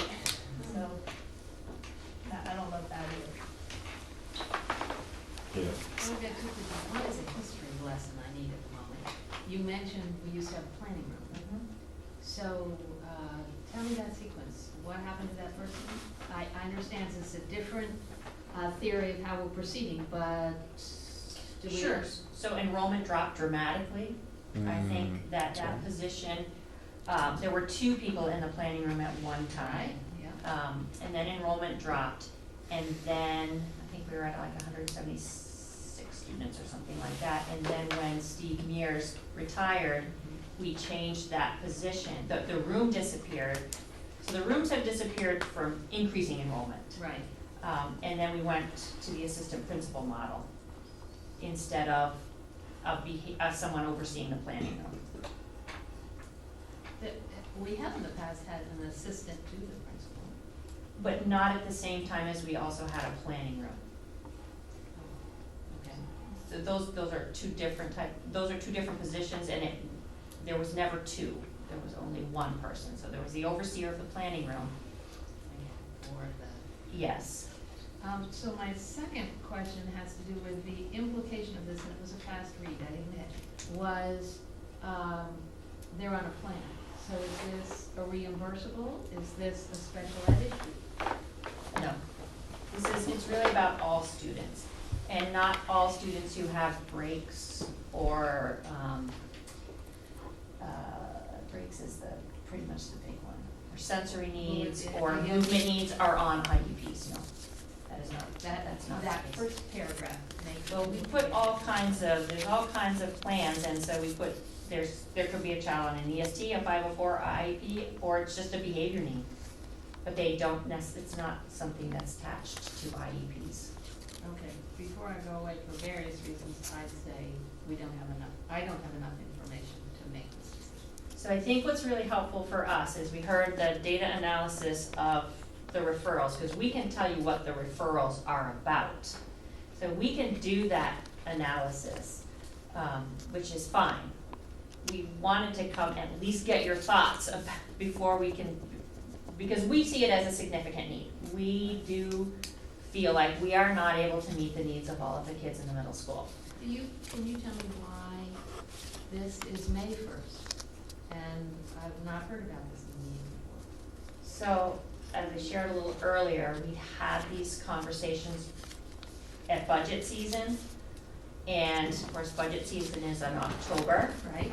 Before we get too far into the year, we've been doing, I think, an amazing job of trying to find strategies and supports that work for kids, but they're not all working. And I honestly feel like, we tried to articulate this, there's not enough people power to work with the number of needs that we have when those needs are happening. Andrew. I mean, what I was going to say is very similar to what everybody else has said. It's just, I think from a process perspective, us receiving this with little information ahead of time, without the types of substantive metric that folks are asking for, I think it's problematic. I mean, the general question that came to my mind is the same one that Michelle first said, and it's the one that that Tina just brought up, which is, why haven't we been hearing about this? Why are we just hearing about this now? Why are we just getting all of this information 5 minutes before you pitch this request for this position? And maybe you're thinking, okay, this is heading into next year, and that's fine, but in terms of the quality of information and in terms of the process used here, it makes me want to definitely pause. So I think in the future, when you're coming to the board with needs, because I think everybody wants our kids to succeed, and we all want to support you in the jobs that you're doing. and we certainly want to support all of the students and families. It's just how you approach this, I think, in the future. Giving a little more lead-up time would be really beneficial to the board and for you and your cause. Just We had talked my two about that cents. because we had FTEs on the agenda Mhm. tonight, that's why I got moved up. Yeah. That was So the reason why I don't want to got like berate Yeah. you guys because I know you guys are working your butts off. So. All right. But I do just want to make sure that when we leave, that we understand specifically, aside from subgroup data, I'm not sure what other data you are looking for from us. That's just the one thing, and I think subgroup data can also be, you can look at it a variety of ways. So that's the one piece I've heard, but I'm not sure what else. When you say data, it's helpful for us to hear specifically what it is you're looking for. So first I want to say that I'm really glad that you came to talk to us, and I think it makes sense to be here tonight. We're talking about other issues that may be coming up in the budget, and I just want to thank you both for your very hard work on behalf of the kids at Main Street. I know how difficult the challenges are that you're dealing with. In terms of what I don't quite understand, I think would like to understand more, is the written proposal seems to be talking about someone who's covering scheduled breaks, which I understood to mean kids who had that built into their schedule or their plan, not a kid who in the moment and after interventions is being directed out of the classroom, which is what I think the referrals are. But maybe, so I'm getting a little bit confused between the point of the position and the scheduled breaks and how that connects to referrals down to Mr. Coy or to detention. Yeah, I think that the, you know, an added person gives us the ability to schedule, for more kids to have scheduled breaks that are proactive, that we know is a need that they have. It doesn't then prevent myself, you know, the school counselor, social worker, at times even our administrative assistants from like adding something else to their job, which we all have full-time responsibilities right now. And so that's one piece. I think the other piece is the ability for students to I would say kind of a way to look at it is to try to access this space before they are disrupting the classroom significantly or before they get themselves in trouble.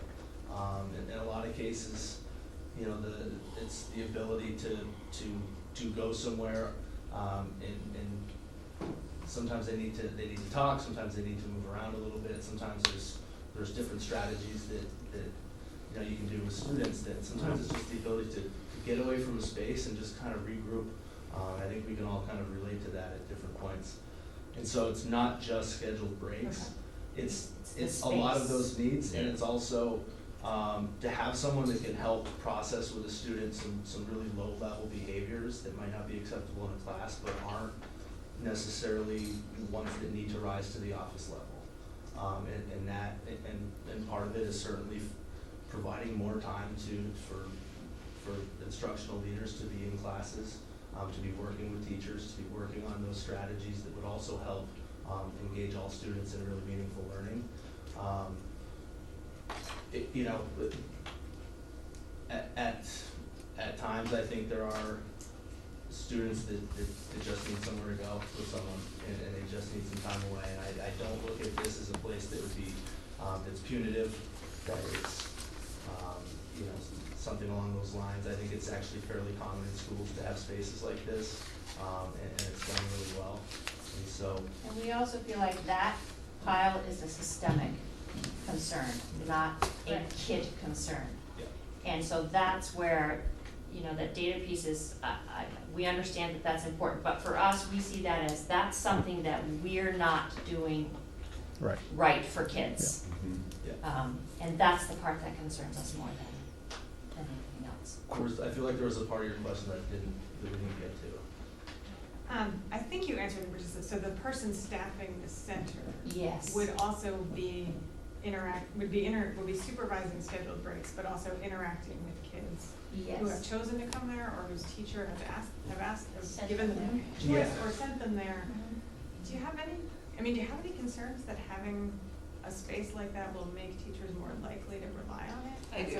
Yeah, I do. Yeah. Well, that's why we're not interested in it right? We're not interested in it being a planning room, which I think does have that sense and that context, but yes, we are also worried about that, and we're worried in that we know it needs to be structured very carefully. And Sorry, That's so okay. what happens if this doesn't happen? Because I'm hearing a lot of concerns from the board. I think a lot of valid concerns. I think Becky raises a lot of good questions just in generally about, you know, how we choose these practices, and if, you know, how much they're influenced by, you know, preconceptions we have about kids and about, you know, certain, you know, kids who fit to certain, you know, profiles, et cetera. But I'm also wondering concerned about what's happening now, and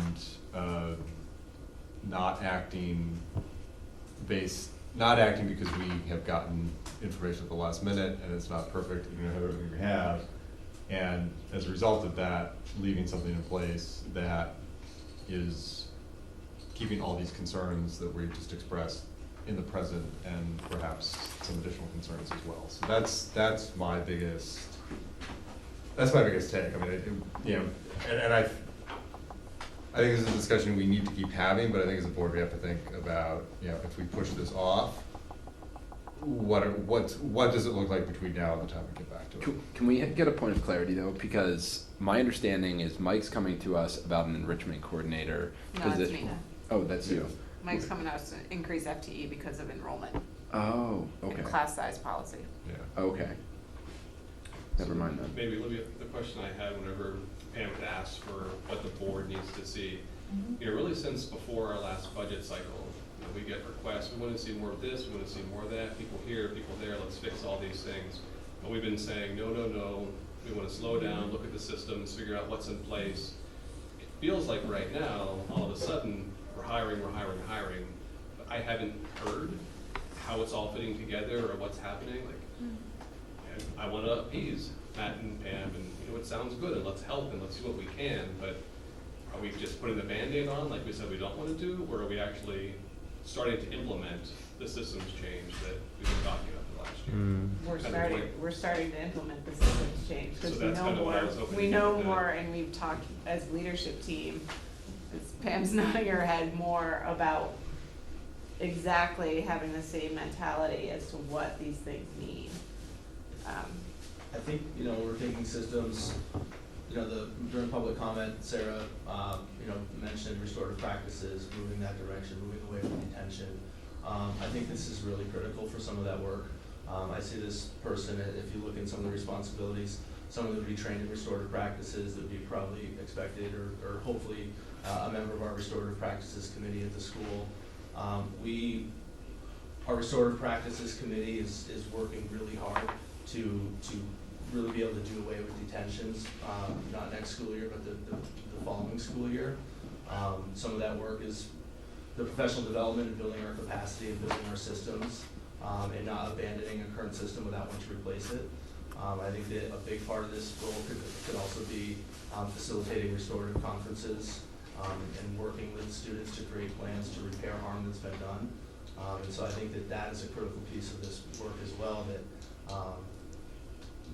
it would create a person and space and time for those types of things to happen, so that it's not, right now our system is detention because this behavior really, you know, people are hurt and people are affected. But right now there's not the time, the space, or the ability to really go through that process the way it's meant to be within a restorative philosophy, so that we're really focused on repairing harm and building that plan to make things better, rather than the opposite, which is more of a, I would say, a little bit of an old school type of system. Steve, and let's try to do this another So, 5 minutes or so. I'm gonna only speak for myself. I think what I'm feeling, and it's radiating from other board members, but I haven't checked in with them, is you have a labor shortage, and we need to solve that labor shortage. I think I think we all support a solution to that labor shortage. That's an immediate need, but it isn't it isn't the big picture that we all are starting to really discipline ourselves as a board on trying to insist on before we move forward. I think that's something Libby has kind of introduced to us, is this idea of, whoa, whoa, whoa, slow down. Don't do anything without a big picture, right? Number one. Number two is we just had a presentation, and we have all, for years, we've been committed to equity in our district, and now we're starting to put some real meat on the bones on what that means. And I think we are now running everything through that filter of how is this going to work? How does this advance equity? How does that advance equity? If we're going to spend $1, how's it going to advance equity?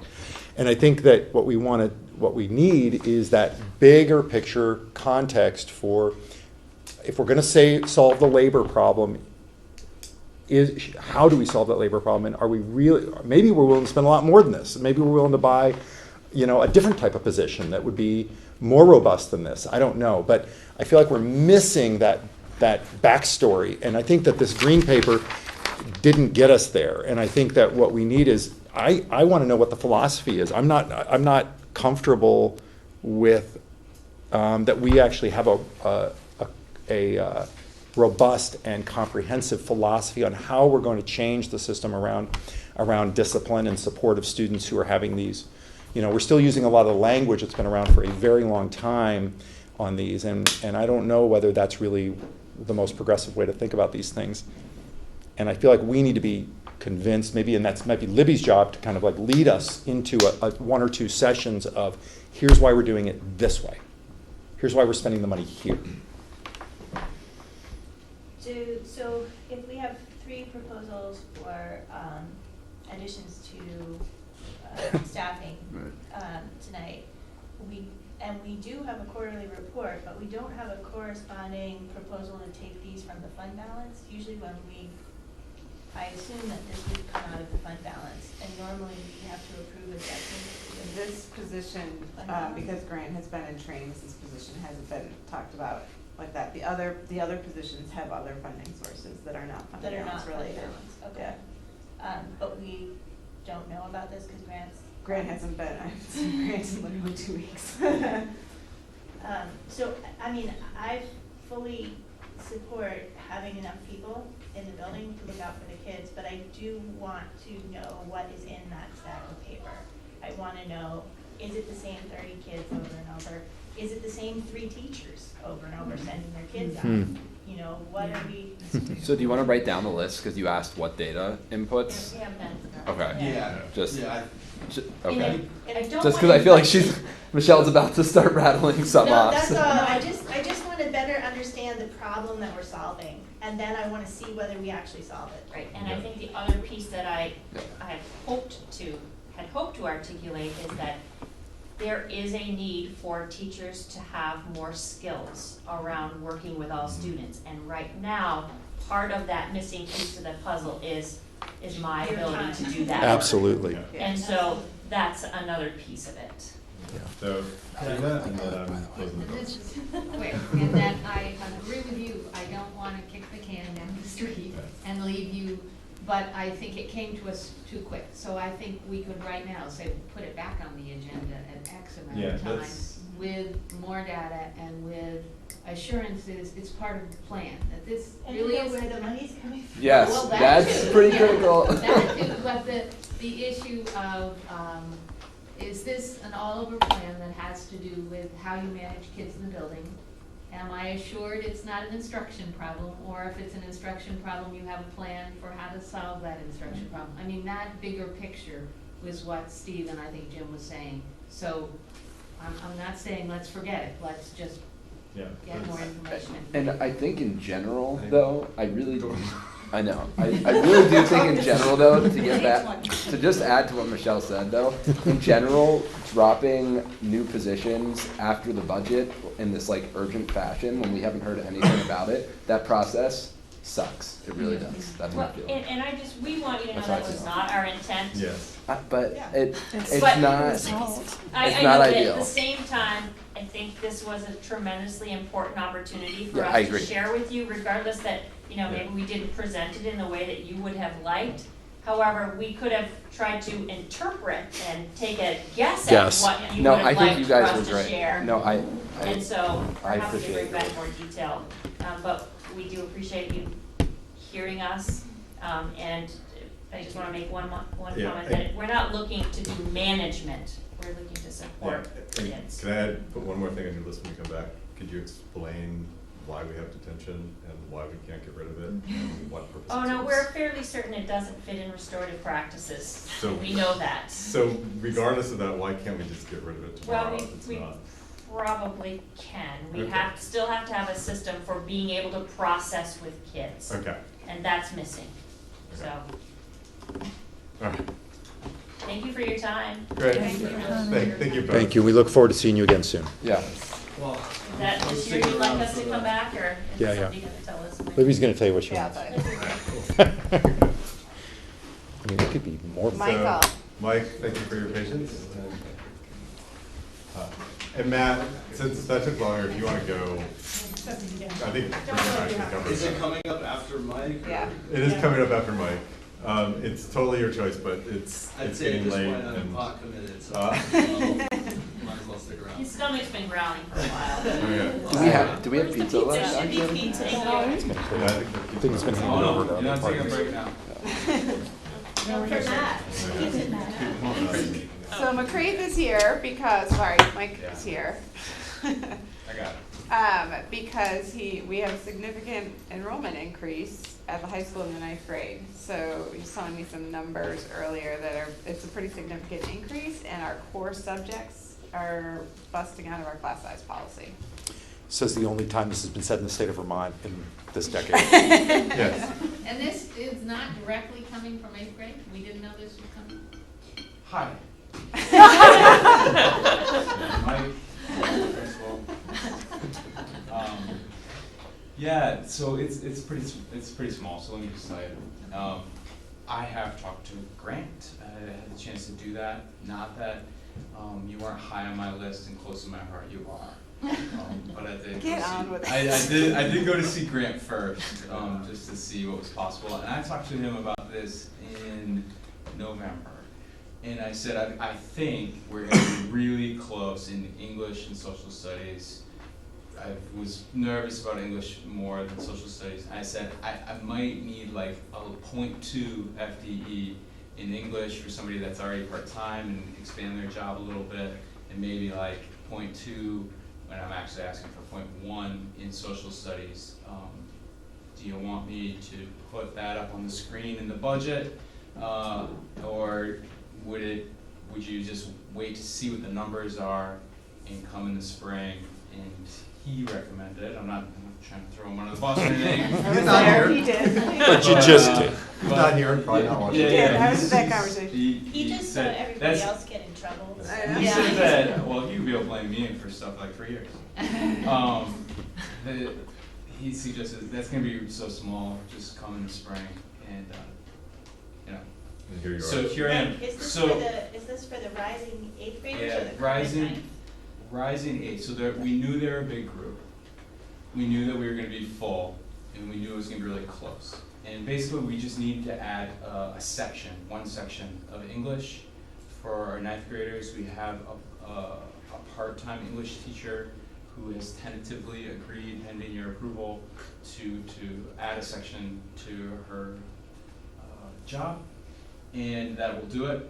And then social studies will be out of class size policy if we run it the way it is, unless we cut economics, and I don't want to do that.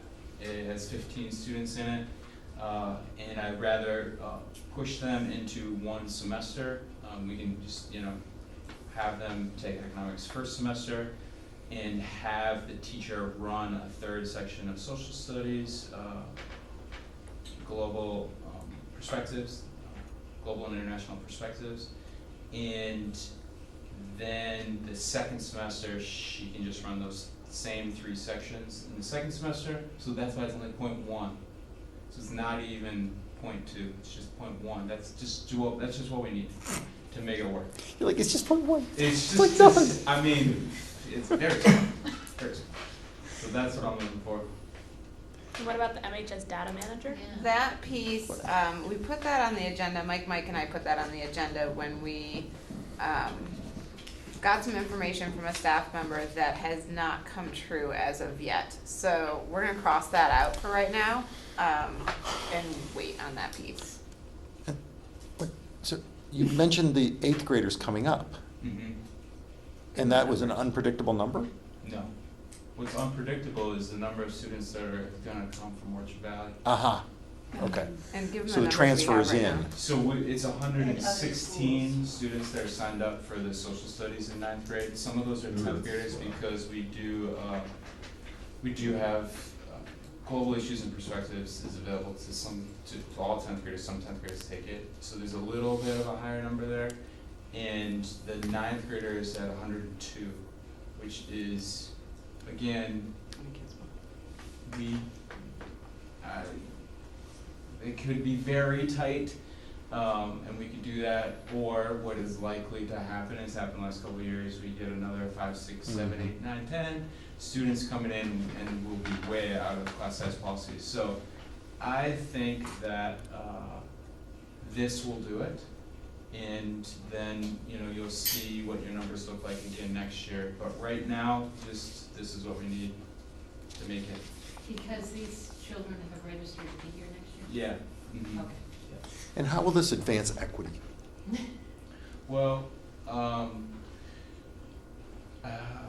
not sure. I almost just said the super honest thing.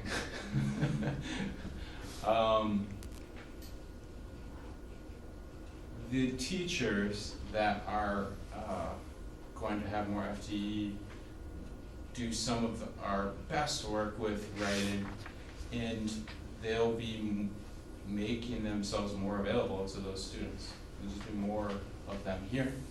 And so the class sizes will be a little bit smaller, they'll be within policy, and so students will have more access to those teachers, particularly around literacy. Did you just say that smaller class sizes improve equity? I was trying not to. It's true. You didn't set any problems up for Libby for the future at all there. And staying within our policy. And yes. But, I mean, seriously, don't we have an opportunity when we add people to look at equity issues? I mean, isn't this a chance where we could say, you know what, while we're at it, let's offer some different classes, or we got a whole bunch of new students come in, oh my goodness, the scale is better than it's ever been. This is our chance to also look at what we're offering or how we're offering it. I think that is coming, but this year, this is what we need to stay within class size policy. And then I think in the fall, and I've left a few notes for folks. Note in the drawer. Yeah, that there will be more opportunities to think about programming with an increased number of students. And this place is just going to be fuller than it has been in a long time. So there's going to be opportunities to rethink space as well. And you don't want point 2 on social. Let me ask a specific question about what ifs, and this tells me the Mhm. bottom line. So if I say no, can't have it. I'm going to close economics. Oh. Okay, so, What about creative writing? yeah, Yeah, maybe we'd have to close creative writing. There's 24 kids in it. so it's back to the meeting the policy, that Mhm. if we didn't do this, the class would be too big. Yeah, and I would have to collapse electives or the smallest Because sections these teachers of other. can only yeah. teach so many sections under their current contract. And so Mhm. they would have to teach more sections of the core courses and therefore eliminate the electives. Yeah. How many sections are they teaching, these teachers?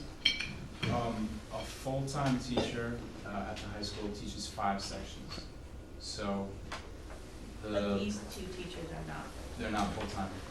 So they're going to be that much closer to full-time with these. You're getting 1 to full-time and 1 to .9, or what are you doing? One will go from 0.6 to 0.8, one will go from 0.6 to 0.7. And both of them can do that, so it's not a big step. Yes. And you don't need .8 on the social studies? No. Why? Because econ. Yeah, I know, I didn't get your scheduling math. Yeah, so Don't even try. basically. Don't bother. You're not a high school principal. You're like, yeah, you're like, I don't even get it. Okay. Have you ever played Tetris? That's totally what it is.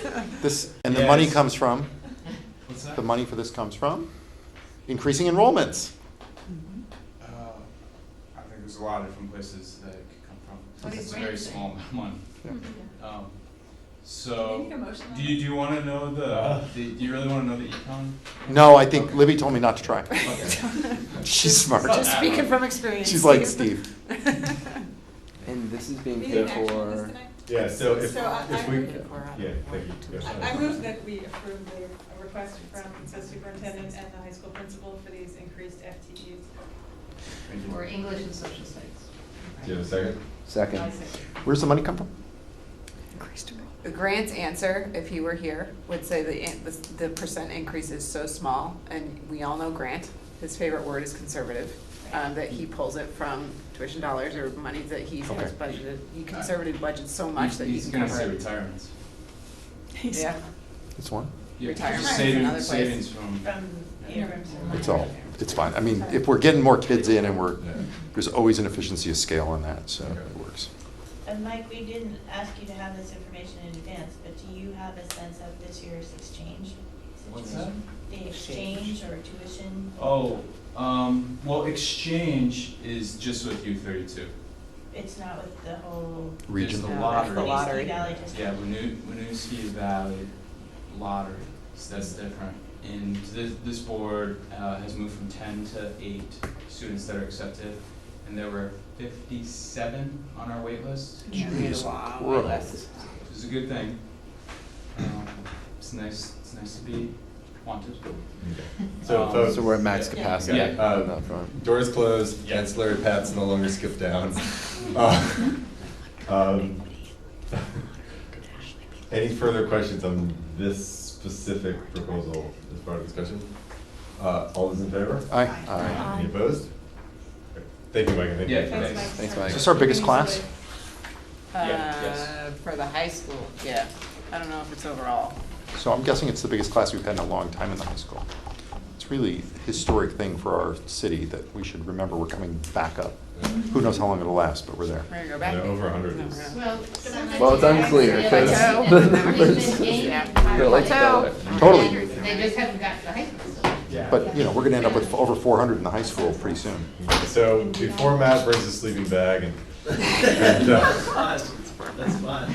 Those are all very important conversations. let's turn to enrichment and after school. I think we can probably give this as a combined, yeah, go ahead, that'd be great, as a combined update. I can start off on after school. We have 4 members of the committee here. As folks probably know, we had this board set up a committee to work with Libby to solicit requests for proposal for after-school programming. The committee consisted of Bridget, myself, Matt, Principal Ryan Harity from UES, 2 community members, Rebecca Copans and Christine Zaki, 1 MSMS student, Sam Brondike, and then she was not an official member of the committee, but we had Cassie Wilner, who works with After School Vermont, who sat in on virtually all the meetings and played a consultant role. We got 4 requests for proposal. One from the YMCA, which is a nonprofit that runs several programs throughout the state. We got 1 from Something Doing Business as Part 2. After School Collaborative. After School Collaborative, thank you. Doing Business as Part 2, they became Part 2, and that's what's in my mind. Which is a for-profit entity that was formed by 2 educators in Chittenden County a few years ago, and now provides after-school services, licensed after-school services at several schools, I think exclusively in Chittenden County now, although they are interested in expanding beyond Chittenden County. 1 from the rec department, which runs certain youth programs and senior programs for the city, and then 1 from Community Connections, which is the current provider of both after-school licensed programs and enrichment programs. The committee went through all the proposals. We scored them. We asked repeated questions of all the providers to get clarity on affordability, capacity, quality of programming, willingness to work with the district to meet needs, the wages and pay scales for their employees. We conducted site visits to all 4 of the providers. The rec department did not have a formal program you could go to. Libby's actually the only person who went on that site visit, but on all the other site visits, not all the committee members went, but most of them did. We had extensive discussions about what we saw on those site visits. With the exception of one provider, those site visits entailed substantial meetings, sit-down meetings with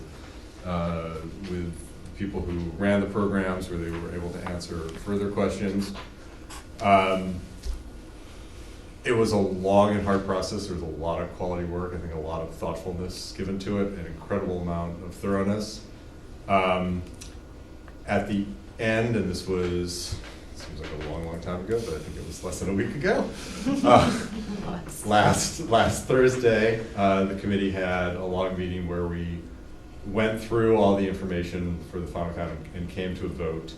The recommendation of the committee, which was unanimous, and again, I think a very difficult decision, was that we recommended that Libby begin negotiations on a contract with After School Collaborative, Doing Businesses Part 2.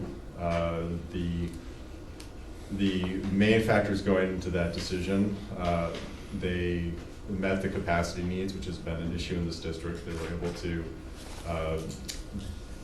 significantly expand capacity from where we are now. The people who went on the site visit were very impressed by the quality of the programming. When we looked at the complete structure for affordability, including scholarships and subsidies offered to families, it was the most affordable for virtually all income brackets, and significantly more affordable for lower income brackets. People making 70 to 100,000 would experience a small increase, but all the brackets would realize savings. They also had other perks that were not offered. For instance, on in-service days and late start days, enrolled students got covered for free. There was automatic coverage and no extra charge. They have quality summer camps, including summer camps at times of the year when other people do not have summer camps, like the last 2 weeks of August, when most summer camps close, that kind of gap between school year and the beginning of the school year. Their wages were competitive and on par with our current provider and with the other providers. And the recommendations around them were all excellent. The principals that had worked with them that we talked to had all had very positive experiences about them being accommodating, taking students but near, et cetera. So it was a tough decision. The decision came with a couple further recommendations. The first of which is that the cost structure,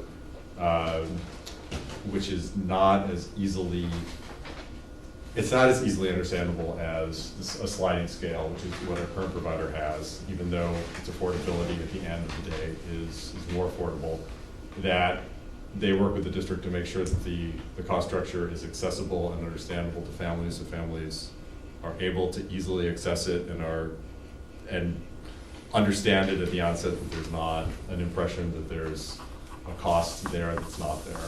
And the second is that there was a huge recognition that the current providers, the people providing daily care to our students, are doing an excellent job. And we would like the new provider to make sure that there's opportunities for our current providers to be employed with them if that's what the caregivers so choose. So that recommendation was made. Again, it was a very tough decision. It was unanimous, which I think speaks to both the thoroughness of the work, but I also think it speaks to,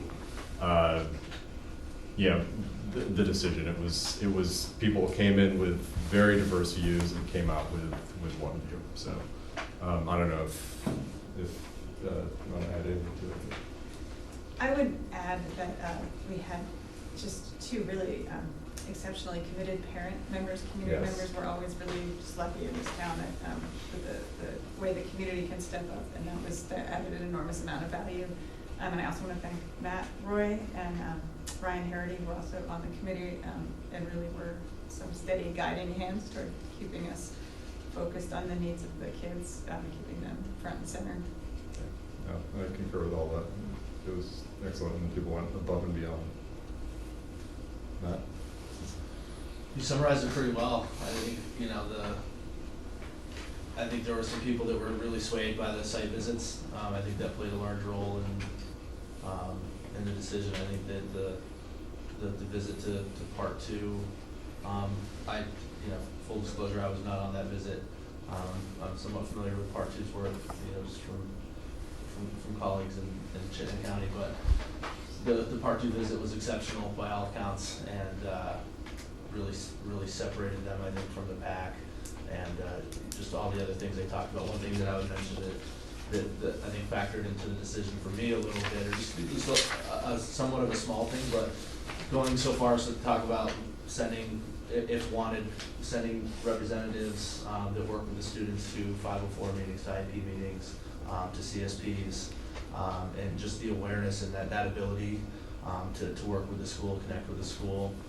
And I think a big one, especially with the middle school, one of my big things going in was capacity, wanted to increase the number of students they can access. And I think hearing the answer when specifically asked about what if a kid moves into the district and programs have already started, and the answer was we will, like, basically we're never going to turn that kid down. And so I think that's a big piece too. But it was impressive. I think the process really speaks to and the unanimous decision to go with part two is really a testament to the process, and also I think that we've discovered the best provider.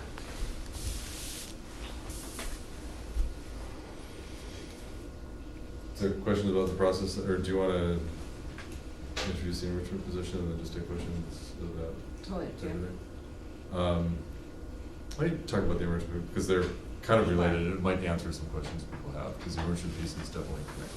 Okay, so one of the themes that came out of this process, one of the overwhelming themes that came out of this process was the desire to keep what I refer to as enrichment programming, after school enrichment programming at Main Street Middle School in particular, with a slight connection to the high school as well. That's very important to our community. It's very important to me.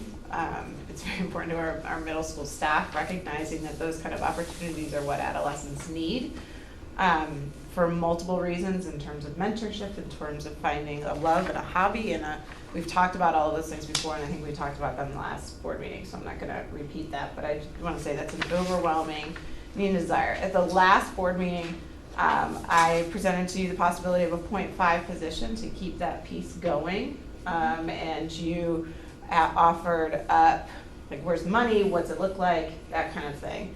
Went back and I talked to a few people, and many people said, what if it were a 1.0? And we talked about that a bit last time as well, I believe. So taking that, I through the coordination with, quite honestly, Drew at the middle school, who helped write this job description with me, came up with the job description and what if it were, kind of a what if it were. And he had many more. I kind of condensed it in here so we could see it on the page. And then what would the contract look like, and what would the potential monetary streams look like. So this is using that, if you flip over this paper to the chart on the back, and yes, I've talked to Grant about this just before anybody asked. The district contribution already, we budgeted just over $37,000. I just rounded it down to 37. I think it's 37,285 or something like that if you really go into the exact numbers. That district contribution could pay this position's salary as it's currently being paid now. So it wouldn't, so the position that is provided to us by Community Connections is paid this salary, and that is inclusive of FICA and benefits and that kind of thing. That wouldn't be a pay cut, wouldn't be a pay increase, it'd be an even steal, and we already have that money budgeted. That's already there. If we were to look at, this does not have a sliding scale. What I did was I took what's currently there, and the $50 is the middle ground. That's not to say it couldn't be a sliding scale. It could very well be, but for ease in this situation of just getting monetary ideas, I just left the 50 in there just as the middle number.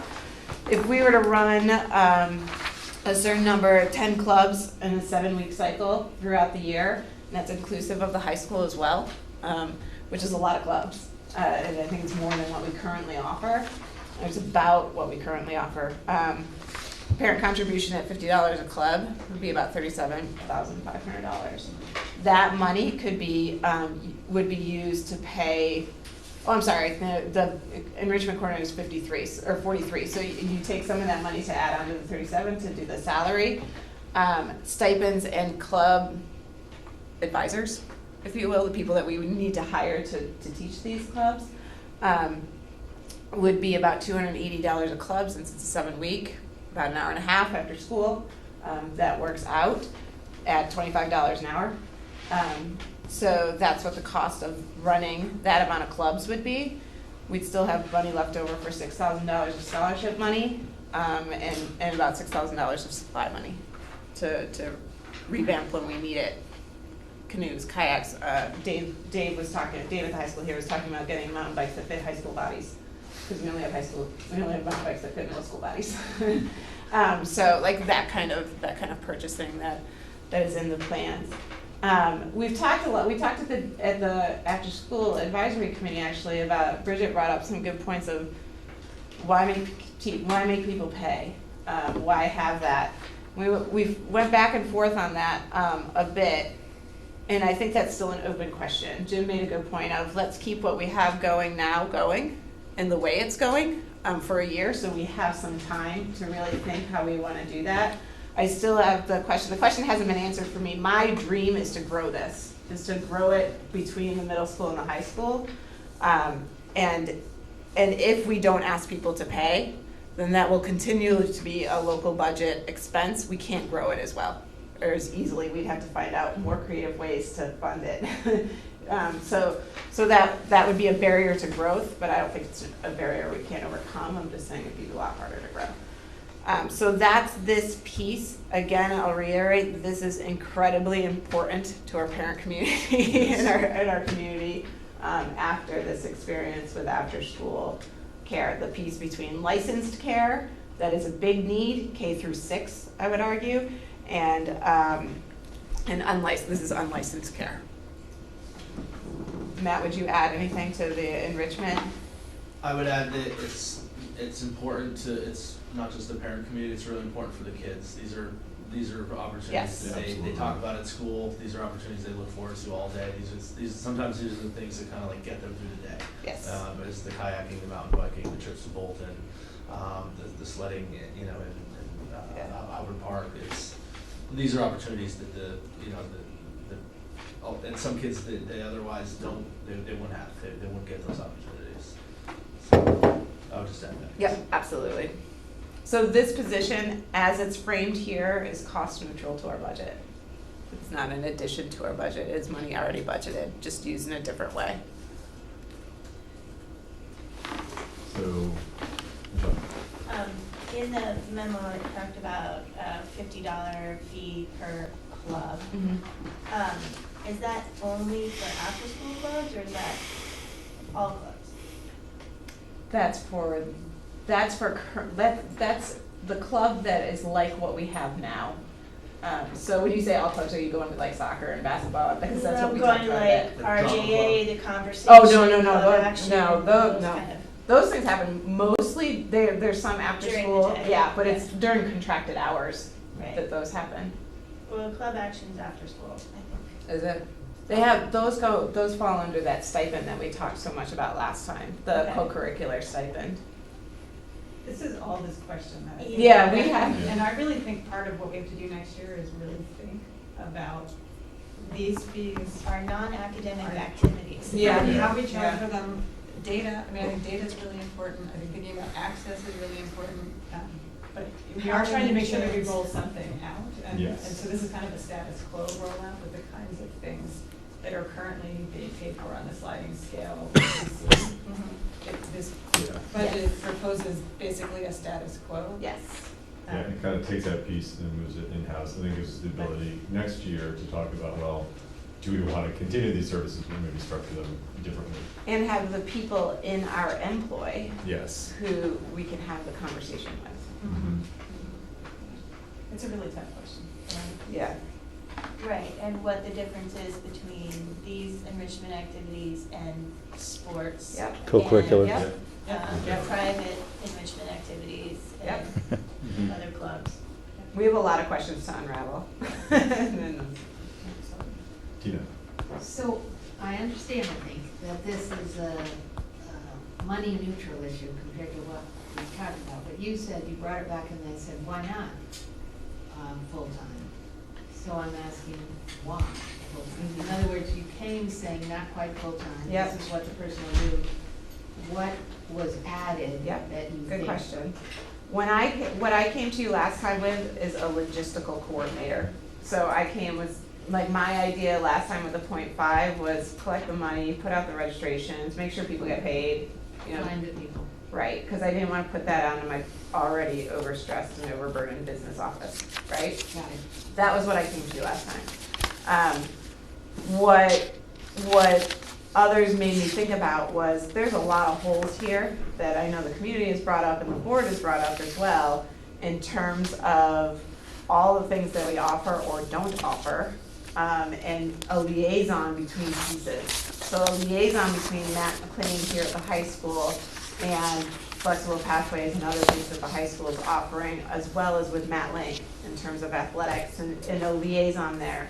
Somebody who can actively pursue grants and has the time and capacity to actively pursue grants to find another funding system. Somebody who can actively and willingly collect the data we need around who are we serving, when are we serving them, what's really what's getting a targeted population, what's really increasing their participation in this piece.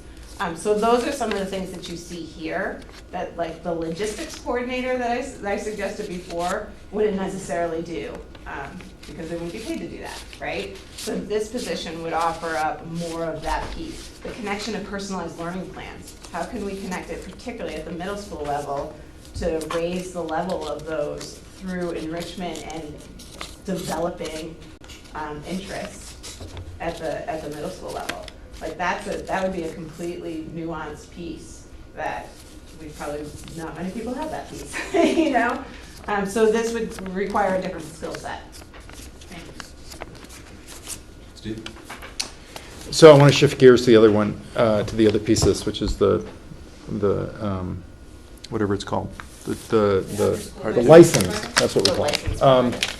So I think that I'm seeing these two components kind of moving in opposite directions a little bit, and I want to kind of differentiate them a little bit. I think that the part we were just talking about with the middle school, I think, is a really amazing thing, and I think from a public education philosophical perspective, I think it's a very positive move because what it's doing is it's in a very small way, it's expanding public education in America, right? It's actually it's having the school take a little bit more responsibility for that whole child, including the time they're outside of school, because that time matters so much to the time they're in school. And so I can't thank you all enough for moving in that direction. The license piece I have some reservations about, and I want to be very clear about my reservations, because I think the committee probably did, I was at arm's length, but it seems to have done an amazingly thorough job. But I think from a philosophical perspective, I have some problems with it. And I think that the biggest nut of that is that we're taking a function that has been, in our area, has been a public function, has been provided by a school, education, and we're privatizing it. And I think that is, we're now sending it off not just to a business, but to a for-profit business. And as maybe the only person, or maybe there's one or two other people on here who works for a purely for-profit business. And I own it, and I can speak from some authority here when I say that that's a very different animal. And it can be very, very professional and make excellent presentations and administer programs extremely well. And it finds efficiencies. And I want to be very careful, if this district leaves a legacy of privatizing a public function, that new entity that we contract out to do what has been a public function does not find those efficiencies by either paying employees less or charging parents more. And those two places are where the revenue can come from most easily. And the history of private businesses is that they tend to pay employees as little as they can get away with. And I just want to be very careful about that. One of the things that I mentioned during our public hearing at the beginning of this process, and our superintendent agreed to it or nodded her head, was that livable wages would be one of the community values that we would insist happens during this process. And I want to make sure that in the contract that we have livable wages, so that we do not, because right now, the current provider, the public entity, is providing livable wages. And if we don't insist on that going forward in the new contract, then what we're doing is we're saying it's not a fundamental piece here. We're willing to allow the new entity to subsidize this program or find efficiencies in the program with wages. I just want to be very careful, is all I'm saying. I think we can do it, but I think it needs to be at a contractual level, that the pay scale be in the contract and that it be very clear about that. Otherwise, I think we cannot keep our heads up and say that, yeah, we privatized, but we're not sure if it's going to be a livable wage. They gave us assurances, but that isn't the same thing as a contract. So I want to be very careful about that. And then the other piece is the family contributions, which I saw the thing. It was very hard for me to kind of tear it apart, because it felt like we had some of the cells in the boxes weren't quite lined up, because they didn't really equate across exactly, and I didn't know enough to really ask the right questions about it. But it was complicated to me. I know that, I think that I understand in the subsidy picture, the way that Community Connections has done it is that there are a few families on subsidy, but mostly they just kind of internally subsidize, is my understanding, or at least they combine the two sources of income.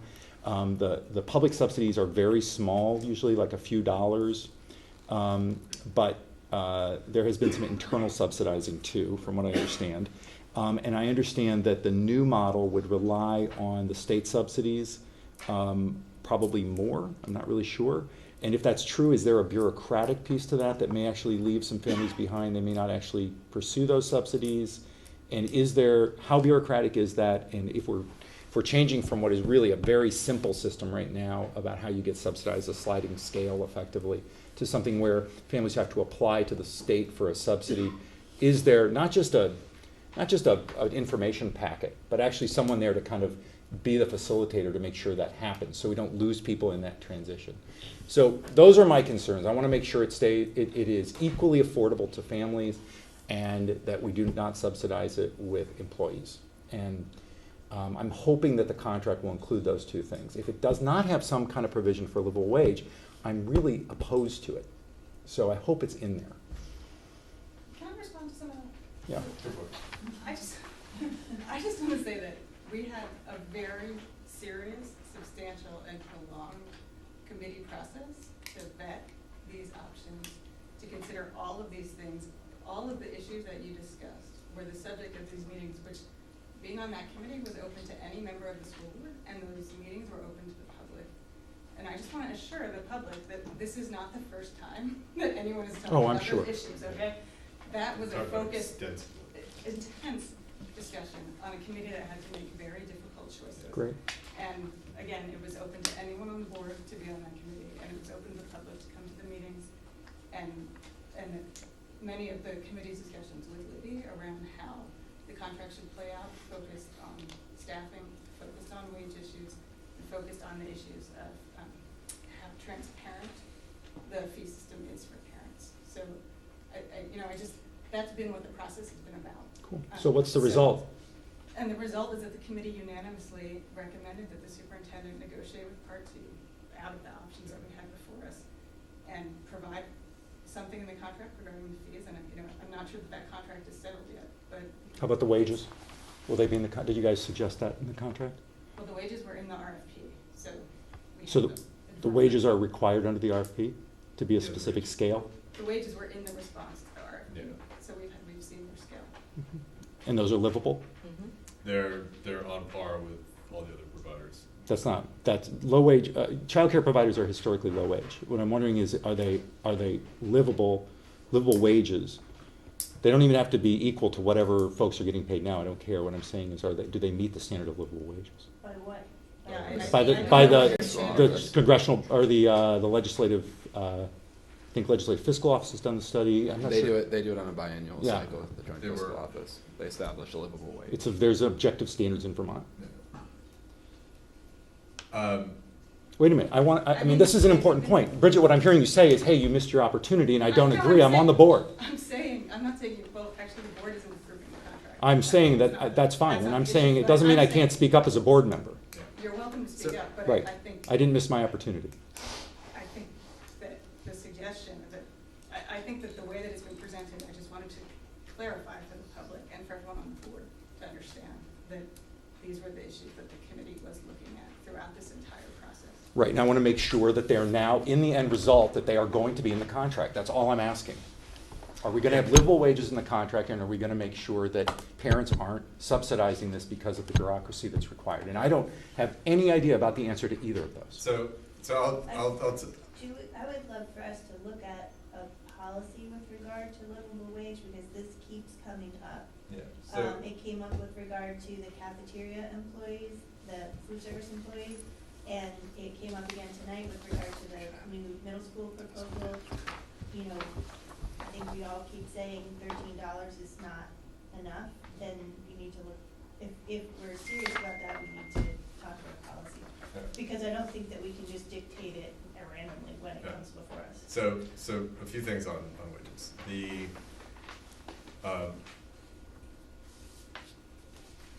Part 2 compared to our current provider for there's two classes of the instructors.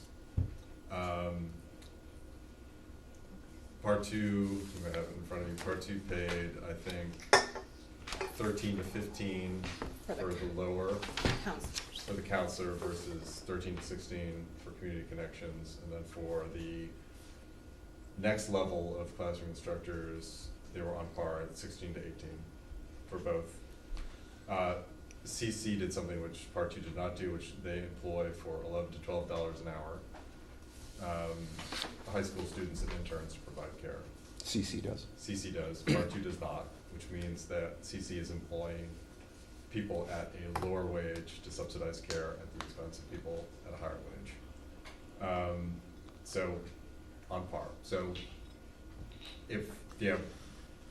whether you consider those livable wages or not, the for-profit did not undercut the nonprofit or Washington Central. So Are those two tiers some kind of like Responsibility. established tier kind of structures that you could go apples to apples on? It was difficult, right, because they don't all staff in the same way, Yeah. or all people the same thing, and that's what I'm saying, this was the subject of a lot of attention. Yeah. It's not an apples to, you really have to sit down and try to figure Yeah. out what roles these people play, how many of them there are, and Yeah. they're not exactly the same for each provider, Yeah. they have different models. for the, roughly director type level, on an hourly wage, CC paid higher, I think 23 to 26. And 24. Part 2 paid lower, 19 to 21, but Part 2 structured the job more as a full-time salaried position. So I think the people in those positions were actually making more per year than people in CC. So it was higher per hour wage at CC, but it was more of a full-time job that came in kind of in the low 40s, which is roughly equivalent to kind of a starting teacher position. I think I'm mostly concerned about the direct child care workers and how they are, because they're going to be the lowest paid people in the organization, and we want to make sure, predominantly women, Yes, we want to make sure that this is treated with as a government entity, we need to make sure that we're not exploiting people. And I that's mean, real absolutely, conflict. and I think, clearly that was not the case, and I think if you're looking at these wages, if there's anything that stands out, it's the CC at the, $10 to $11 an hour for, high school care. It's like, how many people are they hiring at that level to provide care when they could be hiring? What is that called, high school care? What is that called? They call it high school intern, at least they did in the Interns, proposal. okay. Yeah. I didn't even include it there. And what is the difference between the two tiers the two groups are using? I don't mean relative to each other, but I mean, how are they stacking those tiers? Or is it like just a level 1, level 2 kind of thing? They call them different things. One calls them an assistant teacher. CC calls their kind of lower wage non-high school intern an assistant teacher. Part 2 calls it a counselor. For the next up, These are the same. yeah, they call them head teachers and teachers. Part 2 calls them a site director. For what would be like a head teacher at. No, an assistant director. Or an assistant, assistant The director, teacher's sorry. assistant Yeah, director. assistant director. And then there's the site director, which is the highest. For instance, YMCA, for similar positions, YMCA was a little lower actually, and they're a nonprofit. Program staff, and then assistant site director. So the short of it is they both start the bottom of their scales for their regular folks at 13. Yes. Those are all the same, pretty much. Well, the Y was the The Y lowest. was lower. The Y was The Y was the lowest. $12.50. The nonprofit for the one. Yeah. The counselors at part 2 are $13 to $15 an hour, and CC was $14 an hour. Yeah. The what? CC was No, 14. the what was it called? 13, the name of the position? Counselor? The counselors through part 2. Okay. People who work directly with kids. Yeah, all 3 of them work directly with kids. Yeah. So The is ones that, who are, The site director. yeah, I mean, that's those- what Yeah. so are But they're wages in the charged contract? counselors. Yeah. the contract has not been. I know, but written would and it be? signed yet. Is it something you can put in there? Yes, I can put whatever I Okay. want in the Yeah. contract. Okay. And then for the subsidy piece, do I have that vague understanding correct, that there's sort of, using a pay scale, it's sort of an internally subsidized partially, and that under the new system, there'll be more of a reliance on state subsidies, or is that just a butchering of the understanding of how it really works? I would say it's a butchering. Part 2 has, for any family that qualifies for the subsidy, which is. Anyone under right now, the way the state has it structured, it's approximately, anybody under $75,300 receives at least a 10%.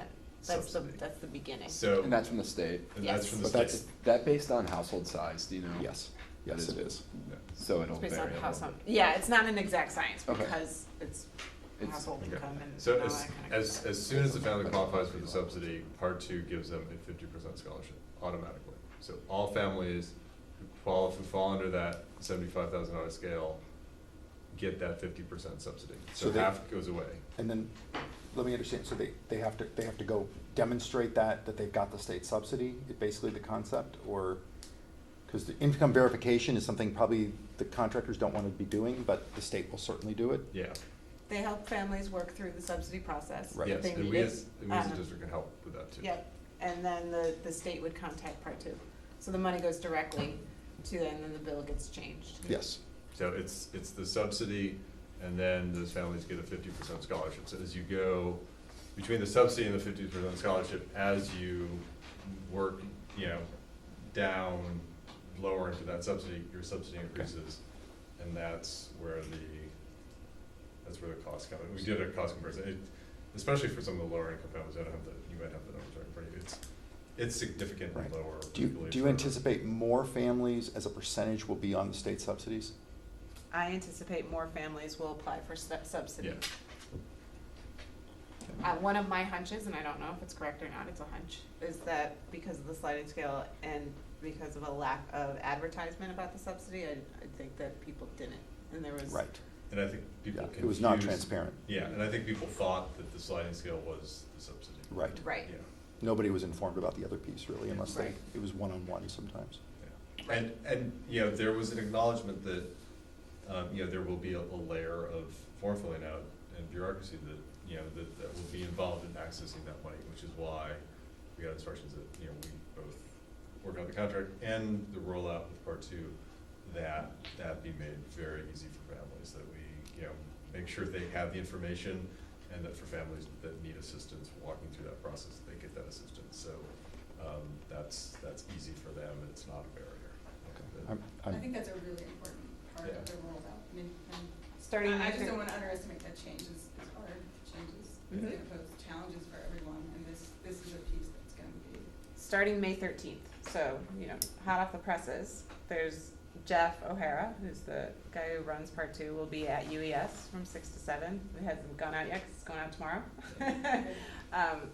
Flyers being made now, but there will be parent info night where he's very well versed, because I met with him today, about how he needs to really stress about help and support and how we can collaborate in that. And yeah, even though it is a for-profit, you know, the people leading it are, you know, are committed educators. And I think everyone, at least most people on the committee,